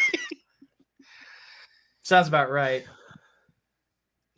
Yeah, and just to keep everybody in the know, and I'm not blaming Ralph for this at all, but Spaghetti for Truth ended up like killing his father. Yeah. Because that's how insane he is. So didn't he like say that like his father was like a secret commie or some bullshit? Something like that. And all his dad was like, "You need to quit this bullshit." Yeah. Because like fucking kills him. Yeah, because like people were like threatening their lives, because of Seattle being a dumbass, Because first thing, like I remember sometimes he would come into streams and stuff, and the first thing he would do is come in and just like start ranting immediately, and even like fucking Ralph would be like, "Dude, shut up," like. Yeah, he was fucking bonkers, that guy. Mm-hmm. But anyway, back on the EVS and CG thing. Yeah. So regardless, with the comic book Hut, the people champion, the world greatest. Yeah. Put your mask back on, you Berg. But nobody want to see that shit. My thoughts is say that that Doug TeNapel is the greatest ever, and New York is the best ever, and this is totally not told to me by Doug TeNapel, and that Micah Curtis is a big old meanie head. Do you remember? Do you remember the whole thing with him like getting mad at Cecil for quote insulting Tim Lim? Oh yeah. You don't insult Tim Lim. Tim Lim is a doctor. You don't insult a doctor like that. Tim Lim. What was it? I mean, it's like, was he a podiatrist or something like that? I can't remember. Something like that, yeah. Yeah, I'm not saying that podiatrists aren't real doctors. It's just that, it's a podiatrist. He looks at feet all day. I mean, yeah, here or there. Yeah. And by the way, just to say who's Tim Lim, I'm going to let me put this nicely. Tim Lim is a pretty successful indie comic creator. Yeah. I'm gonna leave it at that. He's the artist behind Common America, and he's a very talented guy. Yeah, he's got some good writing skills. I've never had a bad experience with him. Mm-mm. Has he maybe done some stuff that you would call shady? It depends. It depends on who you believe, but that is true. Yeah. So, but regardless, sorry, my favorite Hut moment. I broke him so badly. I have a hard time deciding who I broke worse: him, Hero Shack, or Cummings. I think the Hero Shack. You think Hero Shack was the worst? Because wasn't afterward Hero Shack was like trying to be buddies with you for a while? Like, no. I thought he did. Like, he was trying to, like, he would still come into your comments and he's like, "I'm praying for you, Micah." Oh yeah. Okay, he did do that.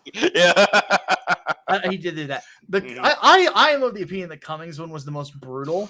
That was the most brutal. Yeah. Because I think what somebody told me at one point was that, like, he was trying to do a fucking EFAP of it. He wasn't doing a very good job of it. And then he got to the last 5 minutes, which are the most brutal. And then I end it with, like, your services are no longer required. And he hears that line and he just falls really quiet and just shuts the stream off and deletes it. I'm like, wow. Let me do the Randy Orton thing. I hear they counsel me, they understand. So yeah, it's a but regardless, back on the Peggy thing, like, it's just it's another one of those instances where people just they want to keep this for whatever reason. For Peggy, it's because he doesn't think that he doesn't get this because he's not getting the success that he wants. He didn't get the nod. Yeah. That's what it comes down to. He didn't get the nod. I mean, okay, sorry. Not everybody gets the nod. No. And by the way, it's not a death sentence for your comic book. Right. I mean, we saw one today, and I'm not going to throw names out because I don't want to get involved in that. But you know what I'm talking about because I showed it to you. Oh God, now we need Micah with like the purple aura around him. Can you give me a Hakai? Hakai. There you go. Perfect. But this person was like really upset, not for himself, for somebody else. Yeah. So let's talk about that for a second. And like I said, I don't want to throw names out, so we can try to be a little, Well, let me see. I'll mention the two comics he mentioned. Okay. So the guy compared Magic Cop 2, which is done by the Diaz brothers, who are both really good guys. I need to have them on at some point. I really like those dudes. Yeah, the Diaz brothers are amazing. They're awesome. Yeah, they're good dudes. And they're funny as hell too. Like, they're fucking funny as hell. They're fellow Chicagoans, so like we get each other. And they drive and they drive around in a Viper. I mean, it was kind of funny when Phil and I first met. Because he's like, yeah, I'm from Chicago too. I know where Englewood is. I'm like, but you never go there, right? And he's like, oh hell no. That was the point, right? Like, yeah. But I love those guys, and but yeah, they work together. They have a book called Magic Cop, which is basically Miami Vice with magic. And he compared it to another book called Galactic Rodents of Mayhem, also known as Grom. Now, Galactic Rodents of Mayhem has awesome art. Yeah, it's incredibly well done. And for what I've seen, I mean, like you said, the art looks good. The story sounds cool. Yeah, it's just it is what it is. Yeah, and this dude was comparing the two, and I said at the top of the show, never count other people's money. Right. Some people are going to be more successful than you for different reasons. It's hard saying why. Like, let's actually compare me to another one of our friends. We'll use me and Mandy. Mandy and I love each other to death. I have nothing but good things to say about Mandy. She's kicking my ass. Why is she kicking my ass? Well, I think that her book is just as good as mine, and she probably thinks vice versa. The reason that it's outdoing Englewood is because Mandy waited longer to launch her next book to make sure the previous one was fulfilled. Yeah. And she built the hype a little bit better than a lot better than I did, honestly. And also, just an aside, but Peter Gilmore's putting his best on that one. That looks amazing. Yeah. Because remember when they first showed me previews of it, I'm like, "Did you do this?" He's like, "Yeah." I was like, "Dude, this is like another level." I knew he had it in him. Oh yeah. I mean, I'm not saying Peter Gilmore's always been a great artist, but this is like we're hitting a stride. Like, yeah. Oh yeah. So it's a great looking book. I'll need to have Mandy on to talk about it. Her and Pete. I haven't talked to them in a while, so I love those guys. Yeah. But anyway, but that's why Mandy's kicking my ass. It doesn't mean that like I'm super proud of her. Seriously, because she's super talented and she deserves all the success she gets. But that's why she's doing so well. Englewood is still doing well too. I mean, it's on pace to hit funding within 60 days. Yeah. Which is going to be $15,000. Yeah. And then we're not going to be sending that out till December. It might hit a lot more than that later on. It just depends on how it goes. Exactly. So I'm not counting the money. Not really. I don't even know where she's at. I think it's over 20 grand now. So she's doing something great. Like that. Yeah. So, but point being is that sometimes the concept is just right. Sometimes sometimes the art doesn't matter. Sometimes it matters a lot. Yeah. Is the guy who does Galactic Rolls of Mayhem, the guy who was the artist on that, is he better than Phil's brother? I'm gonna nothing against the Diaz's. He is. With that said, is he the better storyteller? We don't know yet. I don't know about that. Yeah, we don't know. And let's look at concept. Rodents in space, Miami Vice with magic. Kind of leaning towards this one personally. This interests me more. I'm not like if you're like anthropomorphic animals. I'm kind of limited to the turtles. You know. Yeah. So to act like it was all politics is the only reason that the Diaz brothers succeeded or anything like that. Oddly enough, I agree with Ethan on that. Is that sort of post makes me sad because it's like there's a lot of factors at play here, and just nailing it down to one thing just because you're upset, that makes you a dick. Well, and also the guy who he was doing the comparison was, I mean, I read the thread and he was very, very humble. Yeah. He was not like I'm upset because he even said like, I don't know the Diaz brothers, but if they're doing well, good, God bless them, kind of thing. And that, of course, that makes more people more happy because you say, okay, at least we're seeing he's not of that mind. Why am I not successful? It's because I didn't get the rub, Yeah, that's not a death sentence. If anything, I mean, Phil, the Diaz brothers, they didn't get the rub at first either. Yeah, it took them time. Yeah. Was the first Magic Cop successful? Yes. It was. But because they hustled. They hustled. They hit every show. Every show that they get an invite, they'd go. They go. I mean, and like I said, it also helps that like Phil, I mean, his brother is too, but Phil is fucking entertaining. Oh yeah. I mean, I remember one time I was in a stream and he like switched gimmicks like 5 times. Oh yeah. He went from like, he was like pirate, and then he became Macho Man Randy Savage. And he was like going, dig it, brother, yeah, and all this stuff.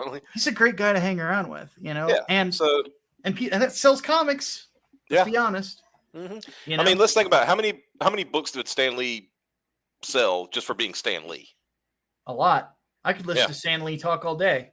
Yeah, because I mean, Stan Lee, a publisher, right, goes on freaking Letterman and Johnny Carson and places like that. I mean, this is the 70s and 80s. Like he was it. He was the promoter, and he sold books. Nobody could sell a comic like him. Nobody. I still watch old interviews and like the openings of fucking like Iron Man and Fantastic Four, where he's talking about these characters and he's selling you on the episode. You get hyped because he really loves it. And you could tell the Diaz brothers love what they're doing. And that sells books, you know? So when it comes right down to it, like that sort of shit bugs the fuck out of me. And I was telling you about this. I'm like, I want to rip this guy to shreds right now, but I'm not going to do it because I've got enough enemies. Right.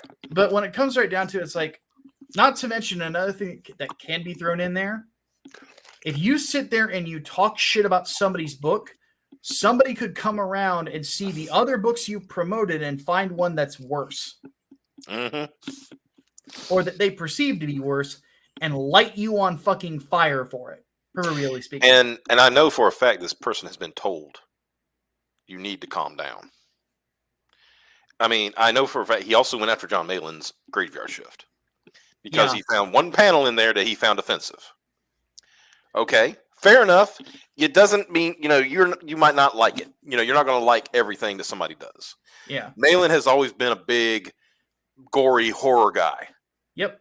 And so, of course, his book about the Universal Monsters as X-Men is going to be very gory and very adult. Yes. You know, I mean, even looking at it, when I read it, I'm like, woo. When I saw it, maybe it took me aback a little bit, but still, it doesn't, it didn't take away from. I mean, it was a part of the story. It was basically saying when the Graveyard Shift, when they're doing their job, they don't really care about everything else. They're going to go do their job. Yeah. Sorry, but this is just the general thing. I can go ahead and take the banner off now because we're away from the topic. Go to conclude on the EBS thing. Go Ethan. But go Ethan. We're rooting for you. So as it stands, the that particular instance, it's like I'm not really. And on top of that, this is a guy who wants to be a creator too, and he's burning a lot of fucking bridges. And you haven't even made 1 cent. Yeah, and you're already trying to cause trouble. And if this guy knows who he is, I'm going to say this right now. The crossovers you've been pushing for, I know ain't happening. Right out of the gate. Yep. So, and in fact, I will just say it. Stop trying to be me in that regard. Because the crossover that people are caring about is the one that he wanted to make happen for himself. And it's right fucking there. Sorry, buddy. Too late. And I'm a better writer anyway, so fuck off. But also that comes down to that too. Is like we don't know what he's doing because we're still waiting. Yeah. But he is. I know for a fact, talking to people behind the scenes, he has pissed off so many people. Nobody gives a fuck about what he's doing. Yeah. And there's people out there that are just like trying their best to rub 2 pennies together. But the point is that, trying to get the rub, like it's not a guarantee. It's not guaranteed money. I mean, it could help, but it's not a necessity to have a funded comic. And Ethan will be one of the first people to tell you that. Yeah. What the first thing him and John would always say? Get out there, make connections, build your own brand, so that way you could sell on your own merit. That you don't need another person to do it. Yeah. And I was mentioning this during the show. The only channels I might end up going on to promote Englewood Book 2 are people I'm already friendly with.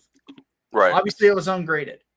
The Rabbi from Another Planet has wanted me on his show for a while now. I'm looking forward to that. He seems like a good dude. Yeah, but he's the only one of the people I want to talk to that I don't know. I love his enthusiasm though. But the only other people that I really want to go on the shows of are at this point Mandy and CGUK, because I miss those guys. I haven't gotten to hang out with them in a while. Right. Aside from just talking about my book, which always gets me excited, it's like, these are my friends. I love them. They're really good people. I want to be around them, So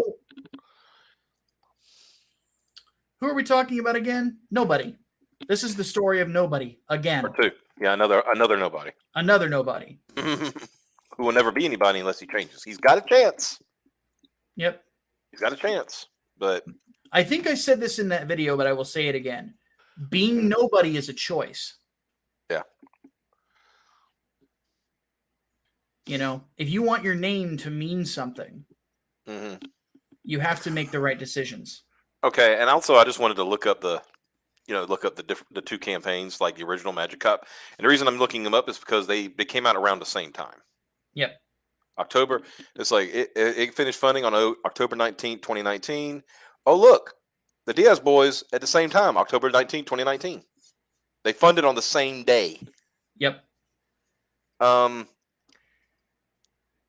They got $13,800. For Magic Cop. About what I made on Englewood Book 1, I think. Yeah. Galactic Rose of Mayhem finished with 24,000. So what's he complaining about? Is that even out yet? No. And granted, that got funded 2 years ago. He did say on August 2nd. He said it's been sent to print. So he's going now to print. Okay. We got. It's like Jesus Christ. How many more death swarms are we gonna have on our fucking hands? No, it is gonna be nothing like that. With him particularly, he was doing everything himself. Yeah.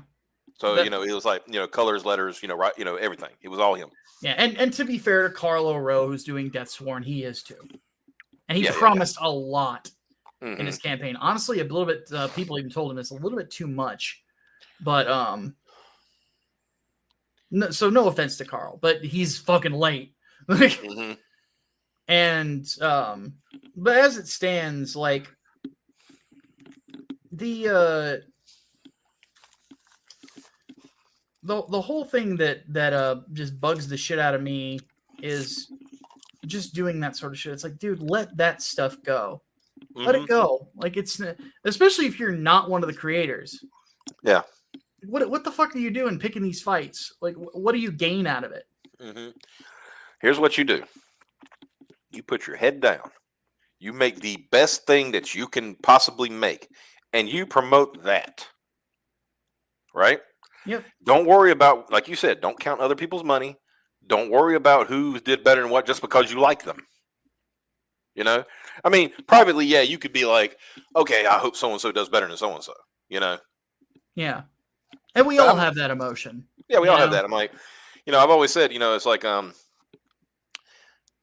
I jokingly said, I hope that Bigfoot Bill never makes another $300,000, just to myself, and I like, but it probably never, because Doug is Doug, and he's going to make money.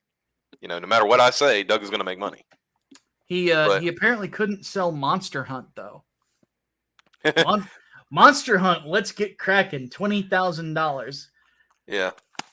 3 Nights, 4 Days, Part 1, $25,000. So Lone Star and Bigfoot Bill versus the Gays is not as interesting as the Crusade fight demons. I don't even know what Monster Hunt Part 2, Book 2 is about. I assume it's about the gays as the bad guys, but given who's creating it, but because Monster Hunt 1 was it supposed to be like the Graveyard Shift and all those Jawbreakers, guys, and Jawbreakers all having a nice crossover. Yeah.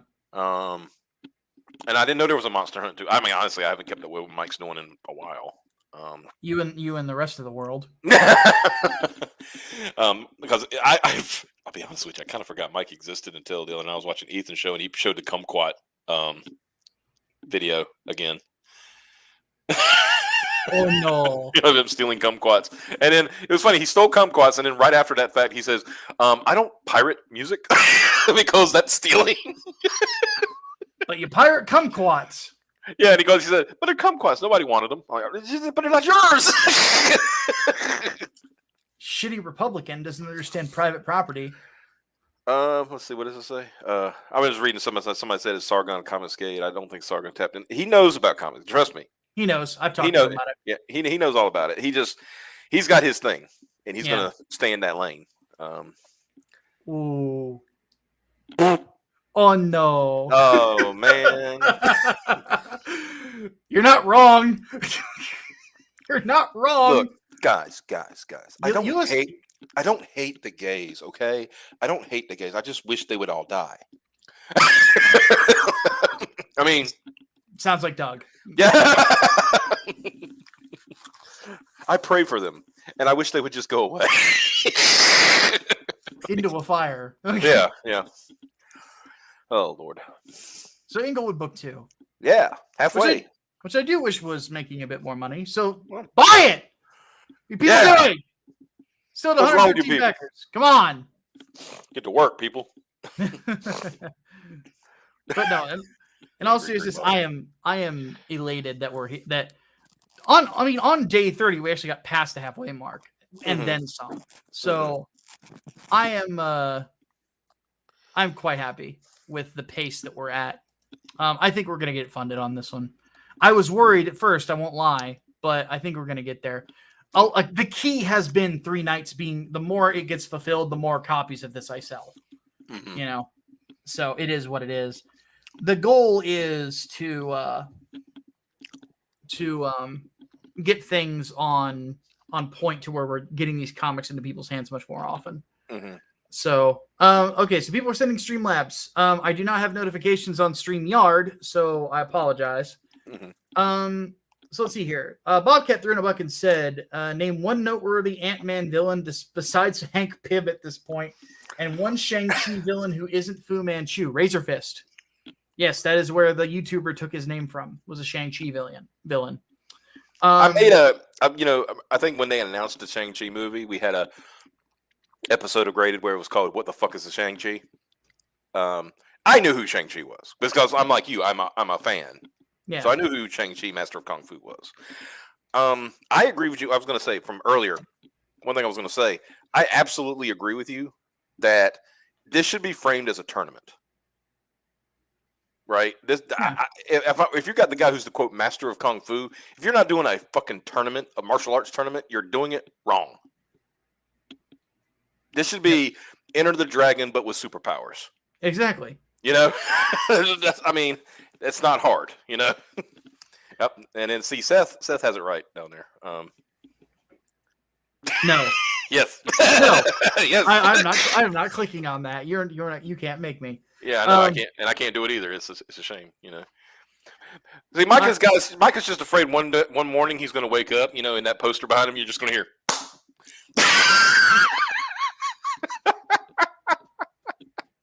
Anyway, Serena donated $1 and said, besides posting on Twitter, doing my own YouTube channel, which I don't want to, what can I do to increase hype for my book and get more eyes on it? When is it a good time to launch a campaign? Plan on doing 3 to 4 months of hype building. Go make friends.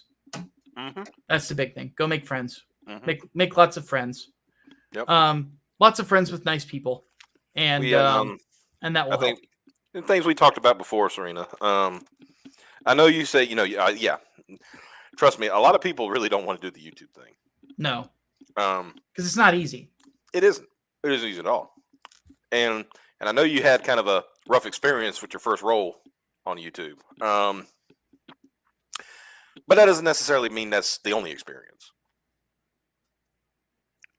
Go, Jared, make friends while I'm out. What were the other questions? When is it a good time to launch it? My advice would be get a mailing list put together. And then see if you can get at least 100 signatures within 1 month. And then if that doesn't work, keep pushing it. Keep pushing it. And then plan on doing 3 to 4 months of hype building. There you go. Just make it. So she kind of figured it out on her own. Yeah. A lot of it is hype, and I like what you're doing with your Twitter account. You know, throwing out like here's some concept of this character, you know, and this is what they do. This is what they are. That's great. By the way, one thing to do, tweet at YouTubers that you think would be interested in your comic. It works for some people. Doesn't work for me, but especially when you start getting panels, that's going to really be, because then it becomes more real to these people. They're like, oh, this is becoming a thing now. You know? Yeah, exactly. And then she threw in another book. It says, my artist is on board with the idea of splitting the script into 2 parts, having a complete edition stretch goal. Did cover drafts for the book. Okay, one thing I would say, if you're doing that kind of a stretch goal, you need to actually let people know that if it hits that much money, it's going to take longer for the book to be produced. Mm-hmm. Because here's the thing. You would have to raise enough money, not just to print that book and pay for the page rate, but to ship it again. If you're going to ship part 1 and then ship part 2. I am of the opinion it's better to just do 2 separate campaigns for part 1, part 2, part 3, whatever you got to do. And I don't know what your page count is, but if you're 48 pages on your first one, leave it at 1, because then you got 2 books. Yeah. And there are some people out there, by the way, that just do a campaign for a single issue. I got one in, I think this was a couple days ago. I got this from our friend Scott.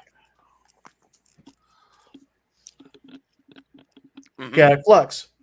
These are just individual issues, 24 pages.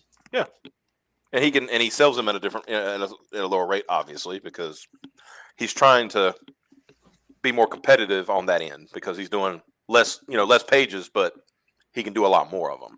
Yeah, exactly. So, and then I think Luke Stone does something similar too, doesn't he? I believe so. Yeah. Yeah. So you're not alone. Really, Brian does it too. Yeah. Brian Crisco, so. So yeah, when it comes right down to it, try to get it out there for people that are interested. And that's basically what you got to do. Is it's sort of like sales calls, to be honest with you. And I'm saying this as somebody who used to do them. Like, and I'm gonna give you some advice when you're talking about the YouTube thing.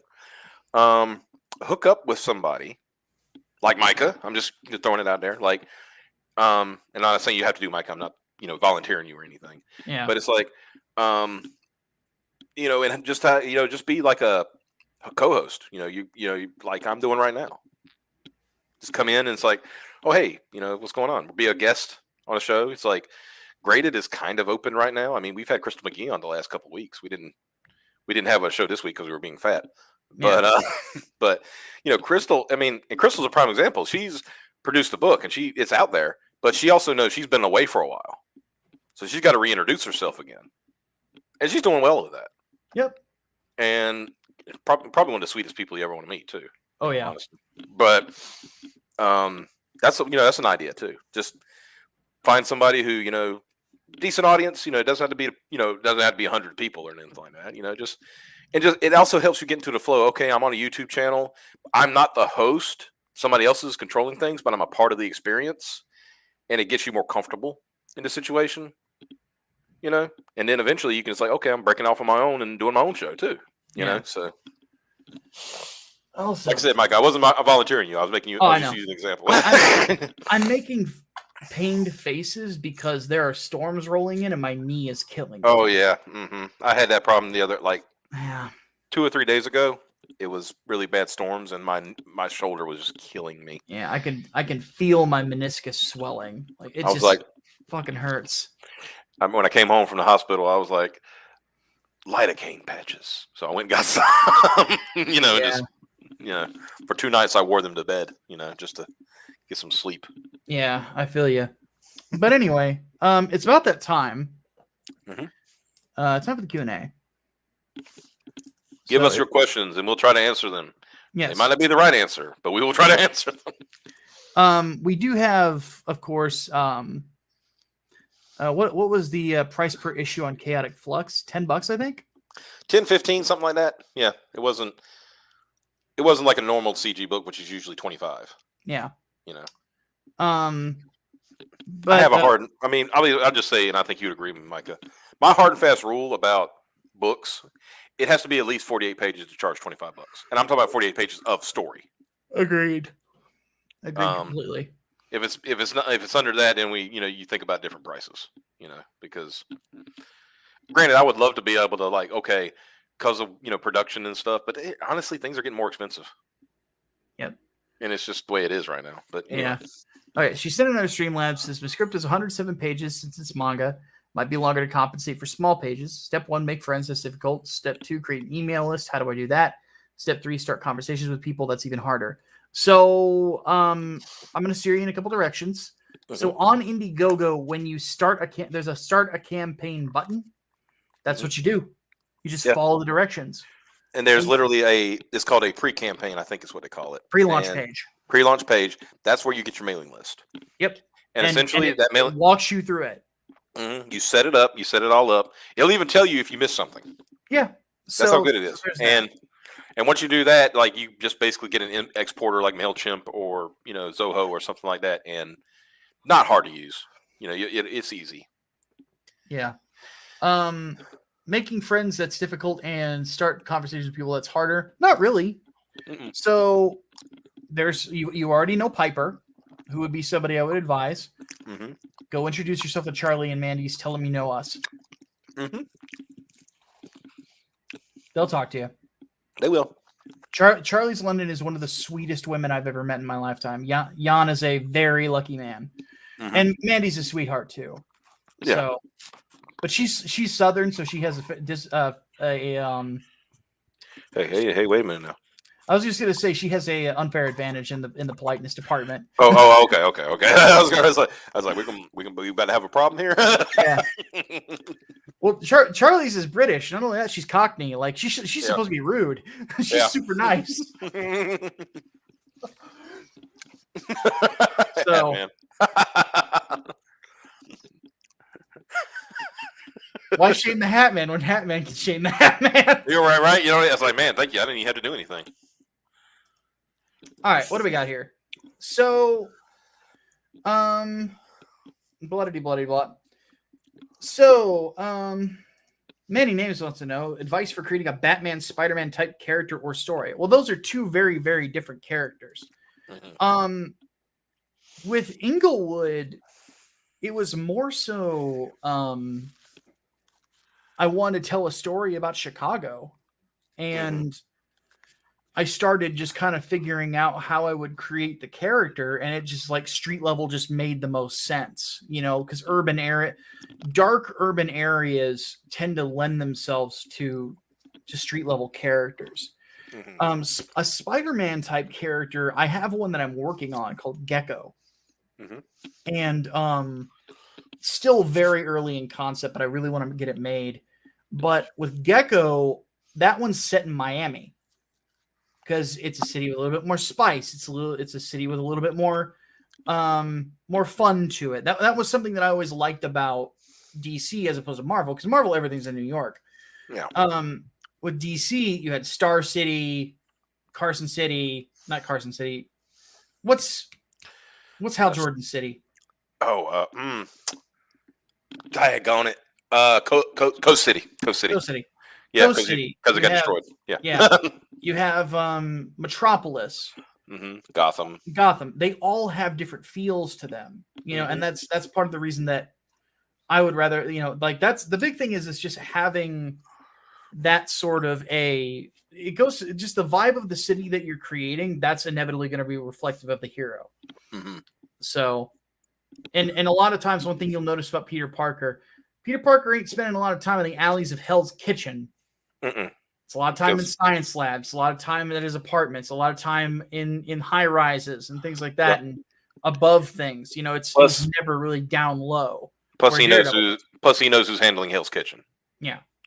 So. And if you ever read a good I'm saying good. I mean, there's been crossovers for years, but you ever read a good Spider-Man Daredevil crossover? It's usually Daredevil asking Spider-Man, "What are you doing in Hell's Kitchen?" Yeah, pretty much. Almost like territorial. Like.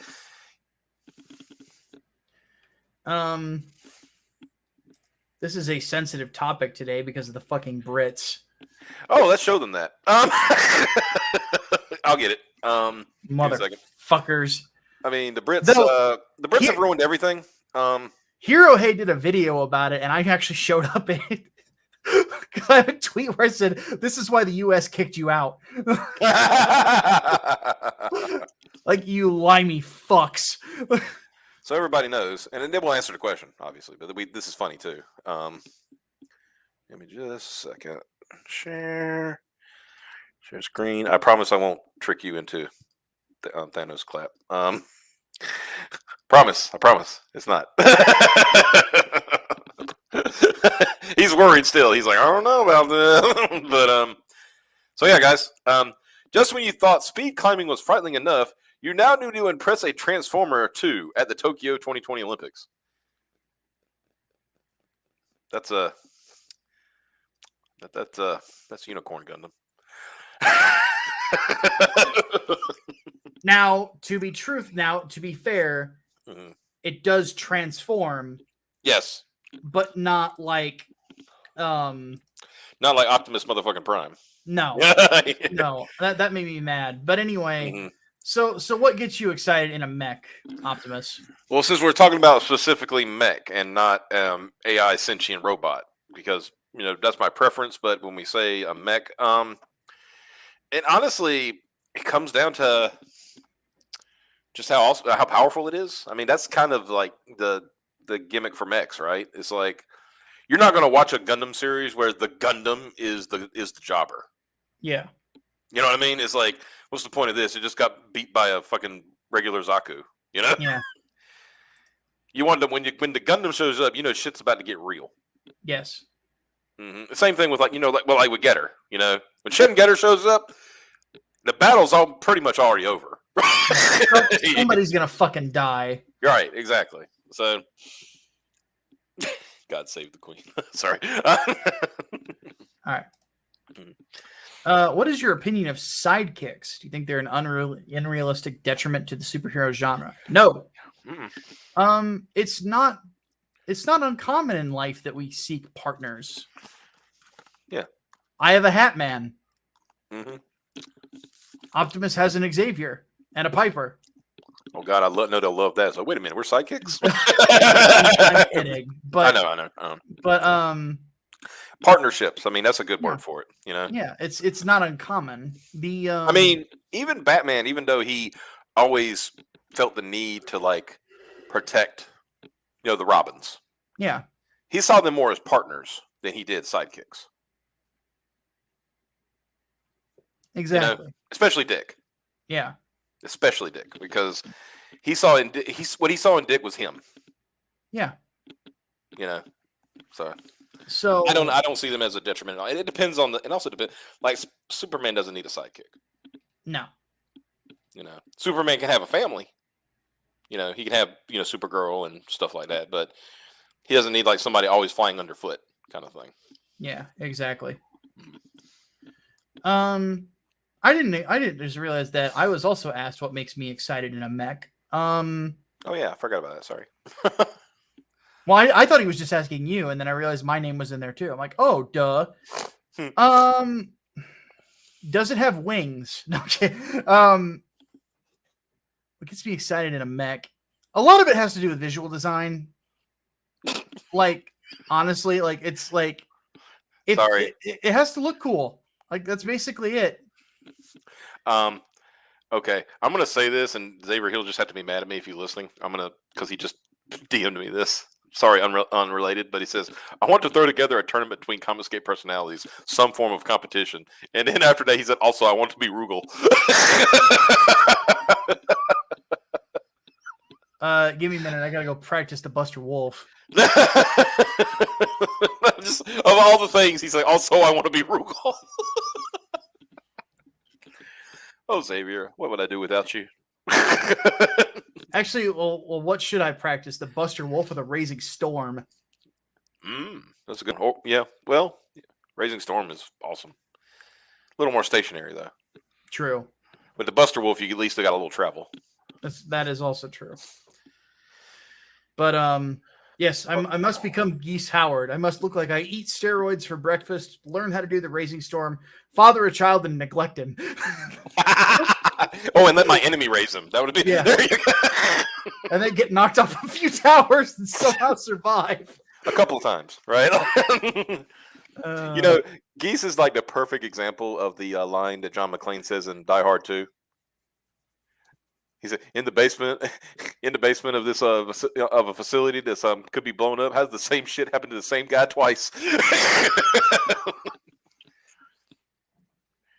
Well, Geese, if you quit putting your office on the top of high rises, and then telling your opponents like, meet me up here and we'll fight.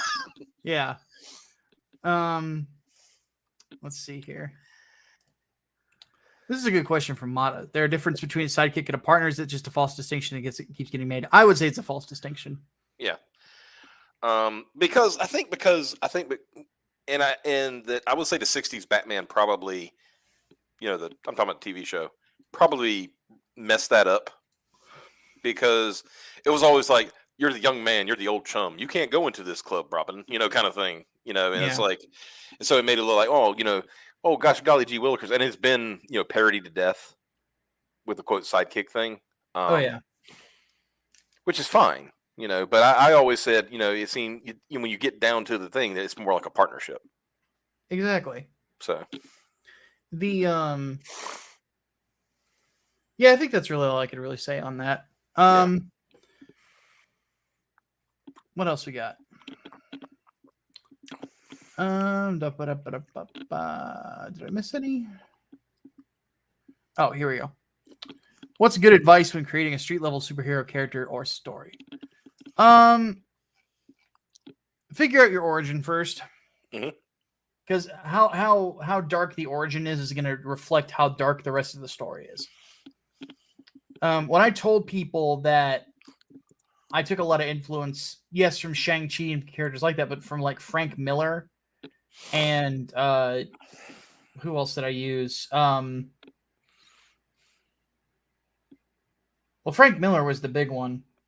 Warren Ellis.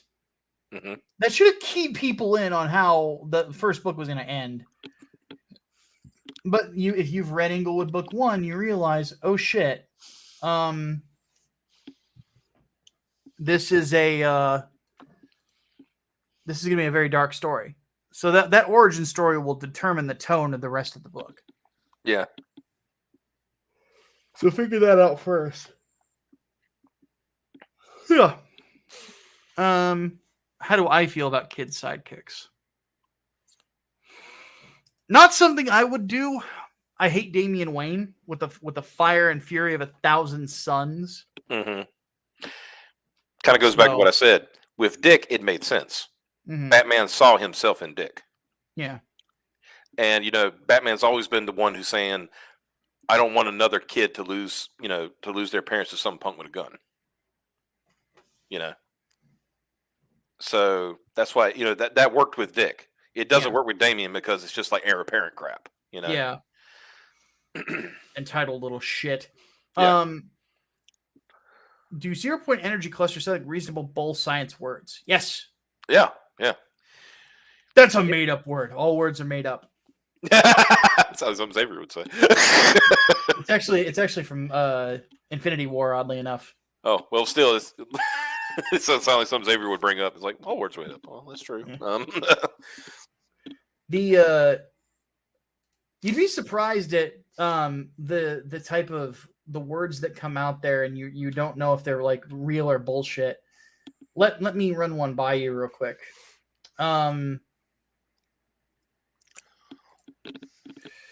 Where is it at? Calcium phosphate biocoding. Real or fake? Real. You say real. What's the chat say? Calcium phosphate biocoding, chat. What do you think? Is that real or is that fake?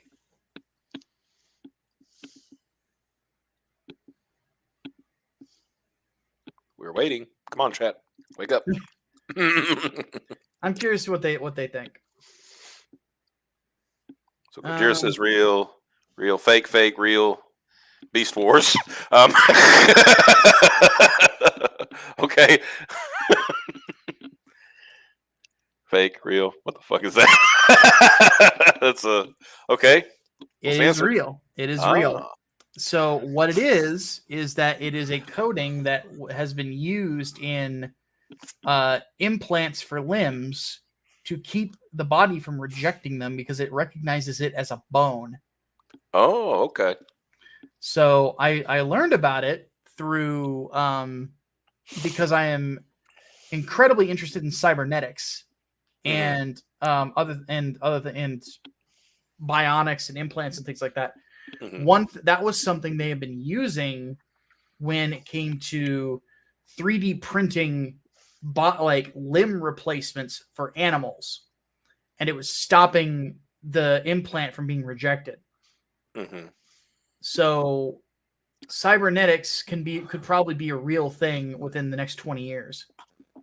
And that actually is when I learned of that, I'm like, this goes in Lazarus right now. Mm-hmm.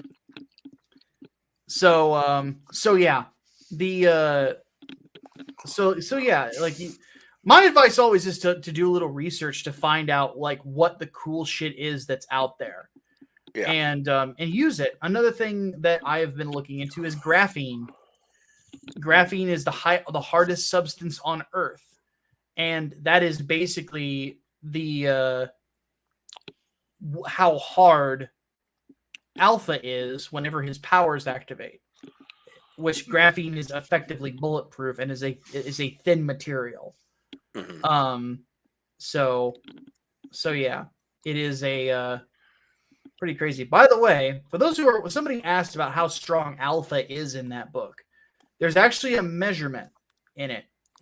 There's a point in the book where he is learning to master his powers, where he's got a pneumatic press on each side on his hands, and he's holding them out completely out like this. The pressure exerted is 5,000 tons per arm. That's the weight of a space shuttle. Mm-hmm. He's fucking strong. Yeah. Realize he said 5,000 tons, not pounds. Tons. Yeah. Remember, 1,000 pounds is in 1 ton. So it's 2,000. Is it 2? You're right. I'm an idiot. 2,000 is in 1 ton. So measure from that, boys. Yeah. Alpha is a fucking monster. There's a reason that when we were discussing Englewood Peregrine, it's like the Alpha's stronger than Perry. Mm-hmm. But Alpha is meant to be on par with the Hulk. Yeah. Who is the strongest one there is. Mm-hmm. So, yeah, he's ridiculously fucking strong.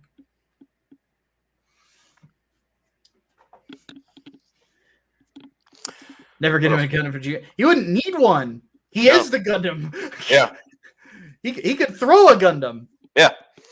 He could throw a Gundam into space. That's how strong he is. Yeah, they wouldn't need to jump on the rockets. He could just throw them into space.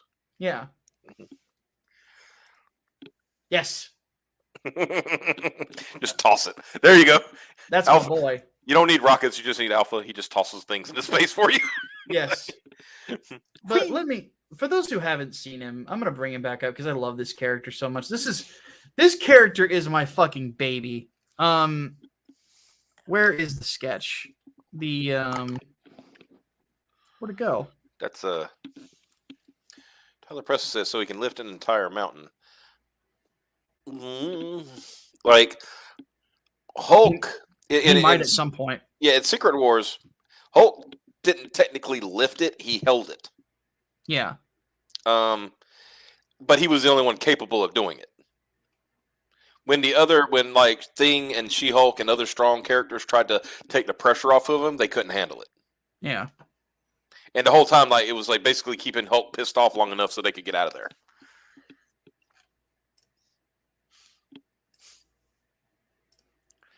Because Reed was literally talking shit to him. Yeah. To keep him angry in Secret Wars. It's like, you're not the strongest and all this, he's talking all this shit and yeah. This is my boy. This is the character that I am most passionate about of all of the ones I've created. It's the first one I ever did create. Yeah, and as you can see, he's a very large man. He's not as tall as the Hulk.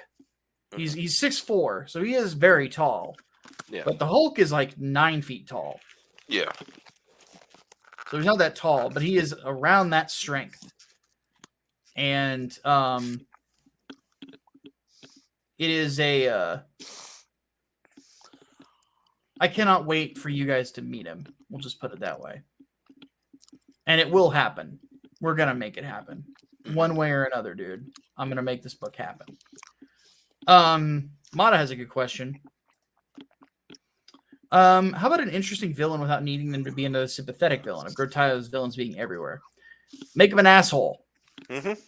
Make him just a fucking bastard. Yep. That is the way you do it. Make people hate them. Stop trying to make the villains likable. Yeah. Well, he had a bad childhood. No, I mean, my ideal villains are always like, no, he was all right. Everything was good. He just was a jerk. Yeah. And he just got more jerky as he got older, and then he got superpower. Using that for an example, he got superpowers. It's like then he was now, hey, he's a superpower jerk. Like, I get what he's saying, because and I agree, not every villain needs a sympathetic bent to it. No. Not really, no. Kind of insulted at that one. You don't need to be insulted. But I do not, and here's the reason why. I do not make self-inserts.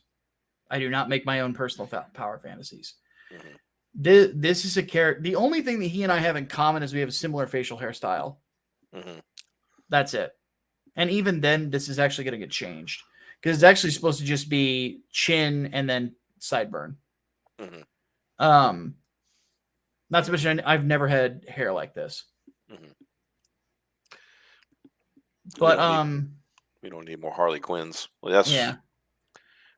that's agreeable, because I love Harley Quinn as a character. I hate what DC Comics did to her. She was a good character in Batman the Animated Series. Yep. And then they messed her up. Well, she shouldn't be in that abusive relationship. I was like, you don't get it. The reason she keeps going back to Joker is because it warped her. Yeah. Her trying syndrome. Yeah, her trying to treat him warped her. And almost his ideal babe, essentially. Yeah. And of course he treats her bad. He's a freaking Joker, But no, on Alpha, the big thing with this character, and I'm going to establish this. This is a character that is going to suffer. Mm-hmm. This is a character that is going to go through a lot of shit. And and this is something I should explain, because it is kind of a social faux pas when it comes to writers. Mm-hmm. If you insinuate that they're making a self-insert, you're kind of insinuating that the book is an ego trip, and this is not for me. Like this character, there is now one thing I will say is there are elements of the character that are inspired by my own struggles in life. But every single writer you will ever meet has characters like that. Every single one. Because inevitably what a writer will project onto a character is their own suffering. But that's also the same thing that a lot of people relate to when it comes to a character. Mm-hmm. With this character, a lot of people who feel like they had to grow up too fast are going to identify with this character, because he does. He has, and I will admit, I am somebody who I feel like I had to grow up too fast. It was kind of thrust upon me. I didn't really get to be a teenager, So how I lost my virginity in high school, I don't know, but I got lucky, I guess, or unlucky, depending on your perspective. But this character, he has the world. He's got everything he wants at the age of 18. And he's struck by a car. Him and his girlfriend. Struck passenger side by a drunk driver going 55 and a 25. Both of them die. He gets better. That's why it's called Project Lazarus. All three of the main characters have experienced death in one way or another and have had to be reborn through it. So, this guy had everything. He gets knocked into a coma. He doesn't know this. While he's asleep, he's experimented on by the U.S. government to figure out what makes him what he is. Because when they find his body, somehow he's breathing. Somehow he doesn't look like he was ever hurt, except for the massive brain trauma. And they can't put an IV on him or do surgery on him because they can't cut him. And it takes 8 men, full-grown men, to get him onto a fucking gurney that can barely support his weight. something happened and something makes him superhuman naturally. But he's not a mutant. They don't know what it is. All they know is that when they study his genetic code, he's very different. There is this is a character that goes through some shit. And on top of all of that, he starts off as somebody with this really isn't spoilers. This is just random character bits. I'm not even giving you guys the events of the book. This is a character with mental issues. He is like the Hulk in that manner. But instead of multiple personality disorder, he has severe anxiety and severe depression. And the other difference between him and Bruce Banner is Bruce is a scientist. This guy's a musician. He plays guitar. That's his thing. But that's also part of what helped him with his mental illness. But now if he gets too stressed out, he could not be able to control his powers. He might snap his own guitar. He has suddenly been transported to a world that doesn't feel real to him. And as such, all of that suffering is something that's going to, be a part of who he is. And the big thing is he has to, he's created and he's expected to fight the forces of hell. He's expected to be the vanguard, the number one guy, the MVP of the fucking team. Mm-hmm. He didn't even get to start adulthood. Like that shit is he's gonna have a fucking hard life, Yep. And it's a beautiful story. The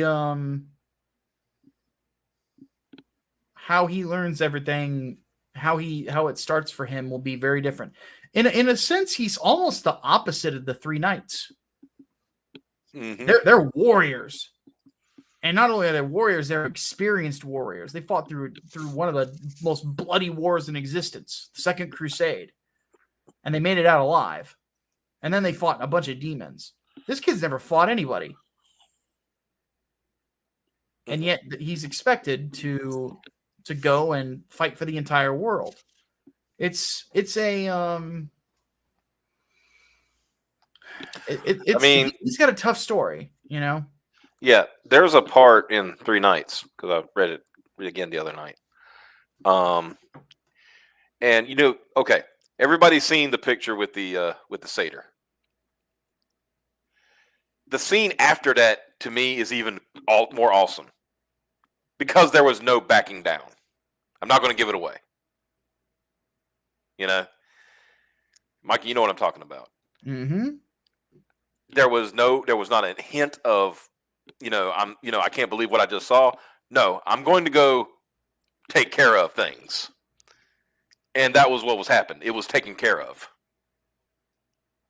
And it was an awesome scene. I could see Alpha being that one. It's like when first confronted with something like that would actually be scared. Because what the hell is this? Why are there demons? Yeah. Why am I here? And why are there demons? What's going on? Yeah. His first encounter with a demon does not start well either. I'm not going to spoil it, but it does not start well for him. Mm-hmm. Nothing like in the first book starts well for him. Mm-hmm. Like he's got a rough fucking day.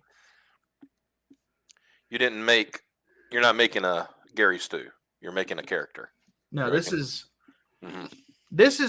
going to be the funny thing about this is that everyone probably thinks that the Saint is the lead character of the Sleeveless Universe. It's this guy. It's Alpha. Saint just happened to be first. That was yeah. And this character, like, you're gonna love him. I have no doubt every single person in this chat room right now, when you read Project Lazarus, he's probably going to be the character everybody walks away loving. Well, I think people will like all three of them. I think a lot of people are going to like Sigma because he's cool. Mm-hmm. A lot of people are going to like the Omega because he's a psychic. Mm-hmm. You're going to like this guy because he's a character. Mm-hmm. And you identify with his struggle. Yeah. He is a He's a young man with the world on his shoulders. Mm-hmm.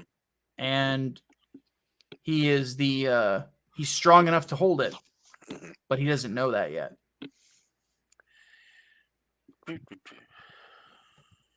So, Okay, James, I'm still waiting for 4 nights. They added a night for you. You gotta go now. No, go quick. Create a new night. Go. that'll be the sequel to 3 Nights, 4 Days, 4 Nights, 5 Days. Yeah. It's like just keep adding days. And adding nights. It's like just an excuse for me, Preston, and Oliver to keep working together. Mm-hmm. But if you're still waiting for 3 nights, shame the Hatman. Yes. That's all we can say. Yes. Yeah, I assume you give the other hero struggles. Yes. Well, like I said, all 3 of the main guys in Project Lazarus have experienced death. Mm-hmm. They have died in some way. Mm-hmm. Some part of them is dead. Mm-hmm. It's like, and Lazarus is the name like is exactly what it sounds like. These are people that it's kind of the reverse of Graveyard Shift, really. Mm-hmm. These are not just like like Universal monsters. They're all man-made monsters, Mm-hmm. but they're patriots who are expected to serve their country again, for the first time in Alpha's case. Well, the thing, like I remember when you were talking about Sigma, I was trying to think what it reminded me of, right? And one thing, did you ever watch the 2014 RoboCop? Yeah. You remember the scene where, Murphy said, "Show me what I really am." Yeah. And all he was a pair of lungs, a heart, a brain in a jar, and a hand. Yep. And a face. That's all he was. That was what was left of him. And I kind of see that with Sigma, So I think all your characters are going to be interesting, but you can tell which one you love. Yeah, exactly. You absolutely, you know what I mean? So yeah. So you guys know, Sigma, he's a cyborg. The only parts of his body, or he lost all of his limbs. Mm-hmm. All of them are gone. Complete cybernetic prosthesis. Yeah. And he lost his entire unit in Iraq to a demon, specifically an Ifrit demon. Mm-hmm. So, and those are one of the more nasty demons in the universe. Like they're worse than the satyrs because they can control flame. If they had encountered one of those in 3 Nights, 4 Days, there wouldn't be a sequel. They'd be dead. They're from a much lower part of hell. So they encountered one of those, and he lost his entire unit in trying to kill the fucking thing. There was only one survivor. The naval corpsman, Omega. Mm-hmm. So, yeah. It is a... they all experience death in some way. They have touched it. They have felt it. They have died themselves, in a sense. Part of them has died. It's a very it's a very dark universe. It's a very it's what Marvel should be, in my opinion. Mm-hmm.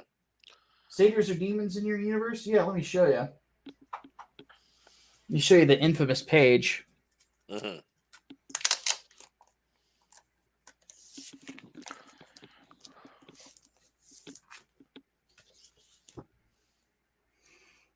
This was a page that when Art T. Bear, the legendary Art T. Bear, saw it, he only had 2 words to say. Holy shit. Mm-hmm. You can embiggen yourself. I certainly can. Mm-hmm.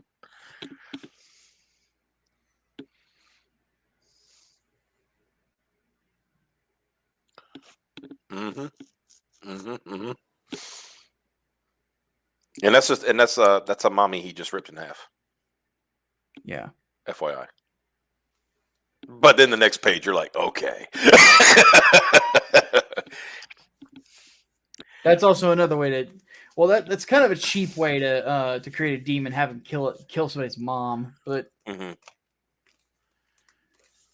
fuck it, I'm cheap.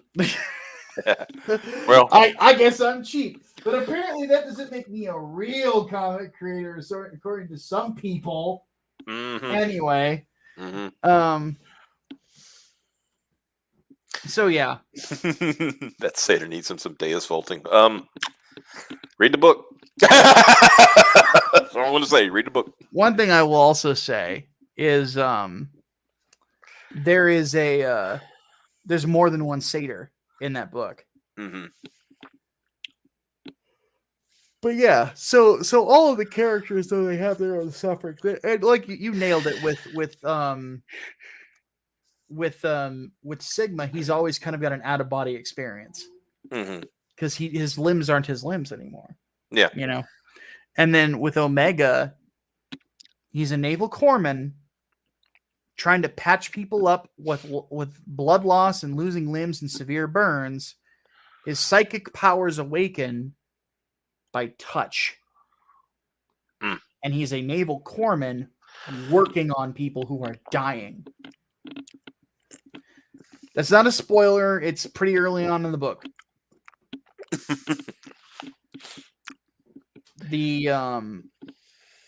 Imagine that for a second. What do you think you would feel when that happens? What do you think if you were psychic, what you would hear? Mm-hmm. And trust me, I illustrate it quite vividly in the script. When I say that Project Lazarus is going to knock you out of the fucking park, I mean it. Yep. And trust me, I know my own book well enough not to spoil it. Mm-hmm. Everything I'm telling you guys, everything I have told you so far, first 25 pages. Yeah. Out of a 70 some odd page book. I know my shit. I published 2 books. I'll have a 3rd one by the end of the year, if not more. Mm-hmm.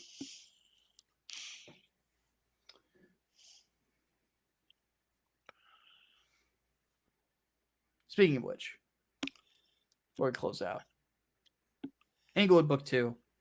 If you have not picked it up yet, you need to. Seriously. Mm-hmm. Like right now, Mm-hmm. if you haven't already. Mm-hmm. Hit AK for midnight. That'd be nice. That would be badass. Yeah. Well, then be specific. Everybody shame hard boiled. And how the thing is, how is it a spoiler? It was on the campaign. That thing has been available since the beginning. That was literally the first page that was done. Mm-hmm. So I remember you wanted to show it. It's like, look at this. Look at it. Look. Yeah. The fact that Comic Book Legends saw that and were like, holy shit. Mm-hmm. I write good stuff. I find great people to draw it. So yeah, if you have not backed the book yet, please do. Link is in for those of you catching the replay. The link will be in the chat replay, but it'll also be in the description.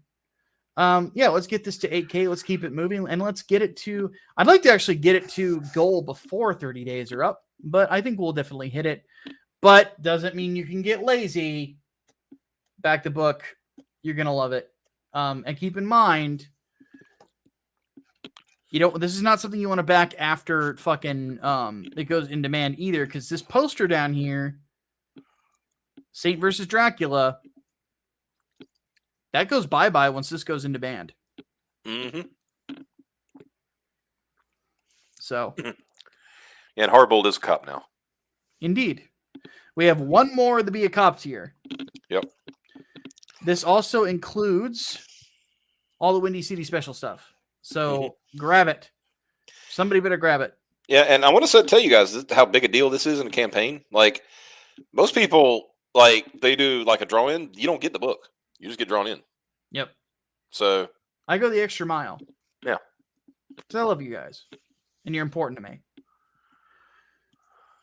But all right, folks, we're going to go ahead and take off. I think Xavier wanted to play Gears too. So I don't know if I have the energy for it. I might give it a shot. We'll see what happens. But If you haven't backed Englewood, and then before we take off, Optipops, how's Peregrine coming along? I know that you were working out the payment issues and stuff. Yeah, I should have a firm date of when it'll be shipped, probably next day or so. It might already be there.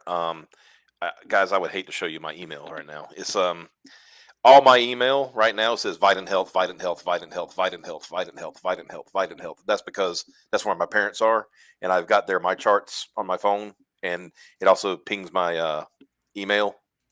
So you can imagine that with all the tests and things that get run in a hospital, just days and days and days. But anyway, like I said, I'm hoping by tomorrow I will have a date to when the books will be here. So that's and like I said, I've hopefully worked out the payment thing, because that was a silly thing on my part.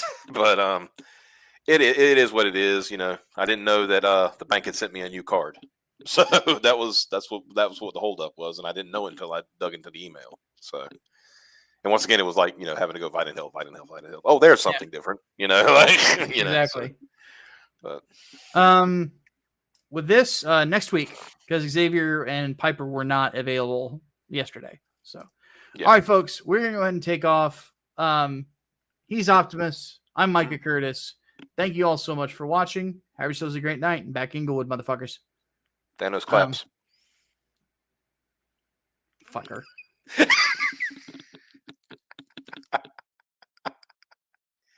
You left. Guys, he left me here. We're still alive. Micah, you're still alive. I hit the wrong fucking button.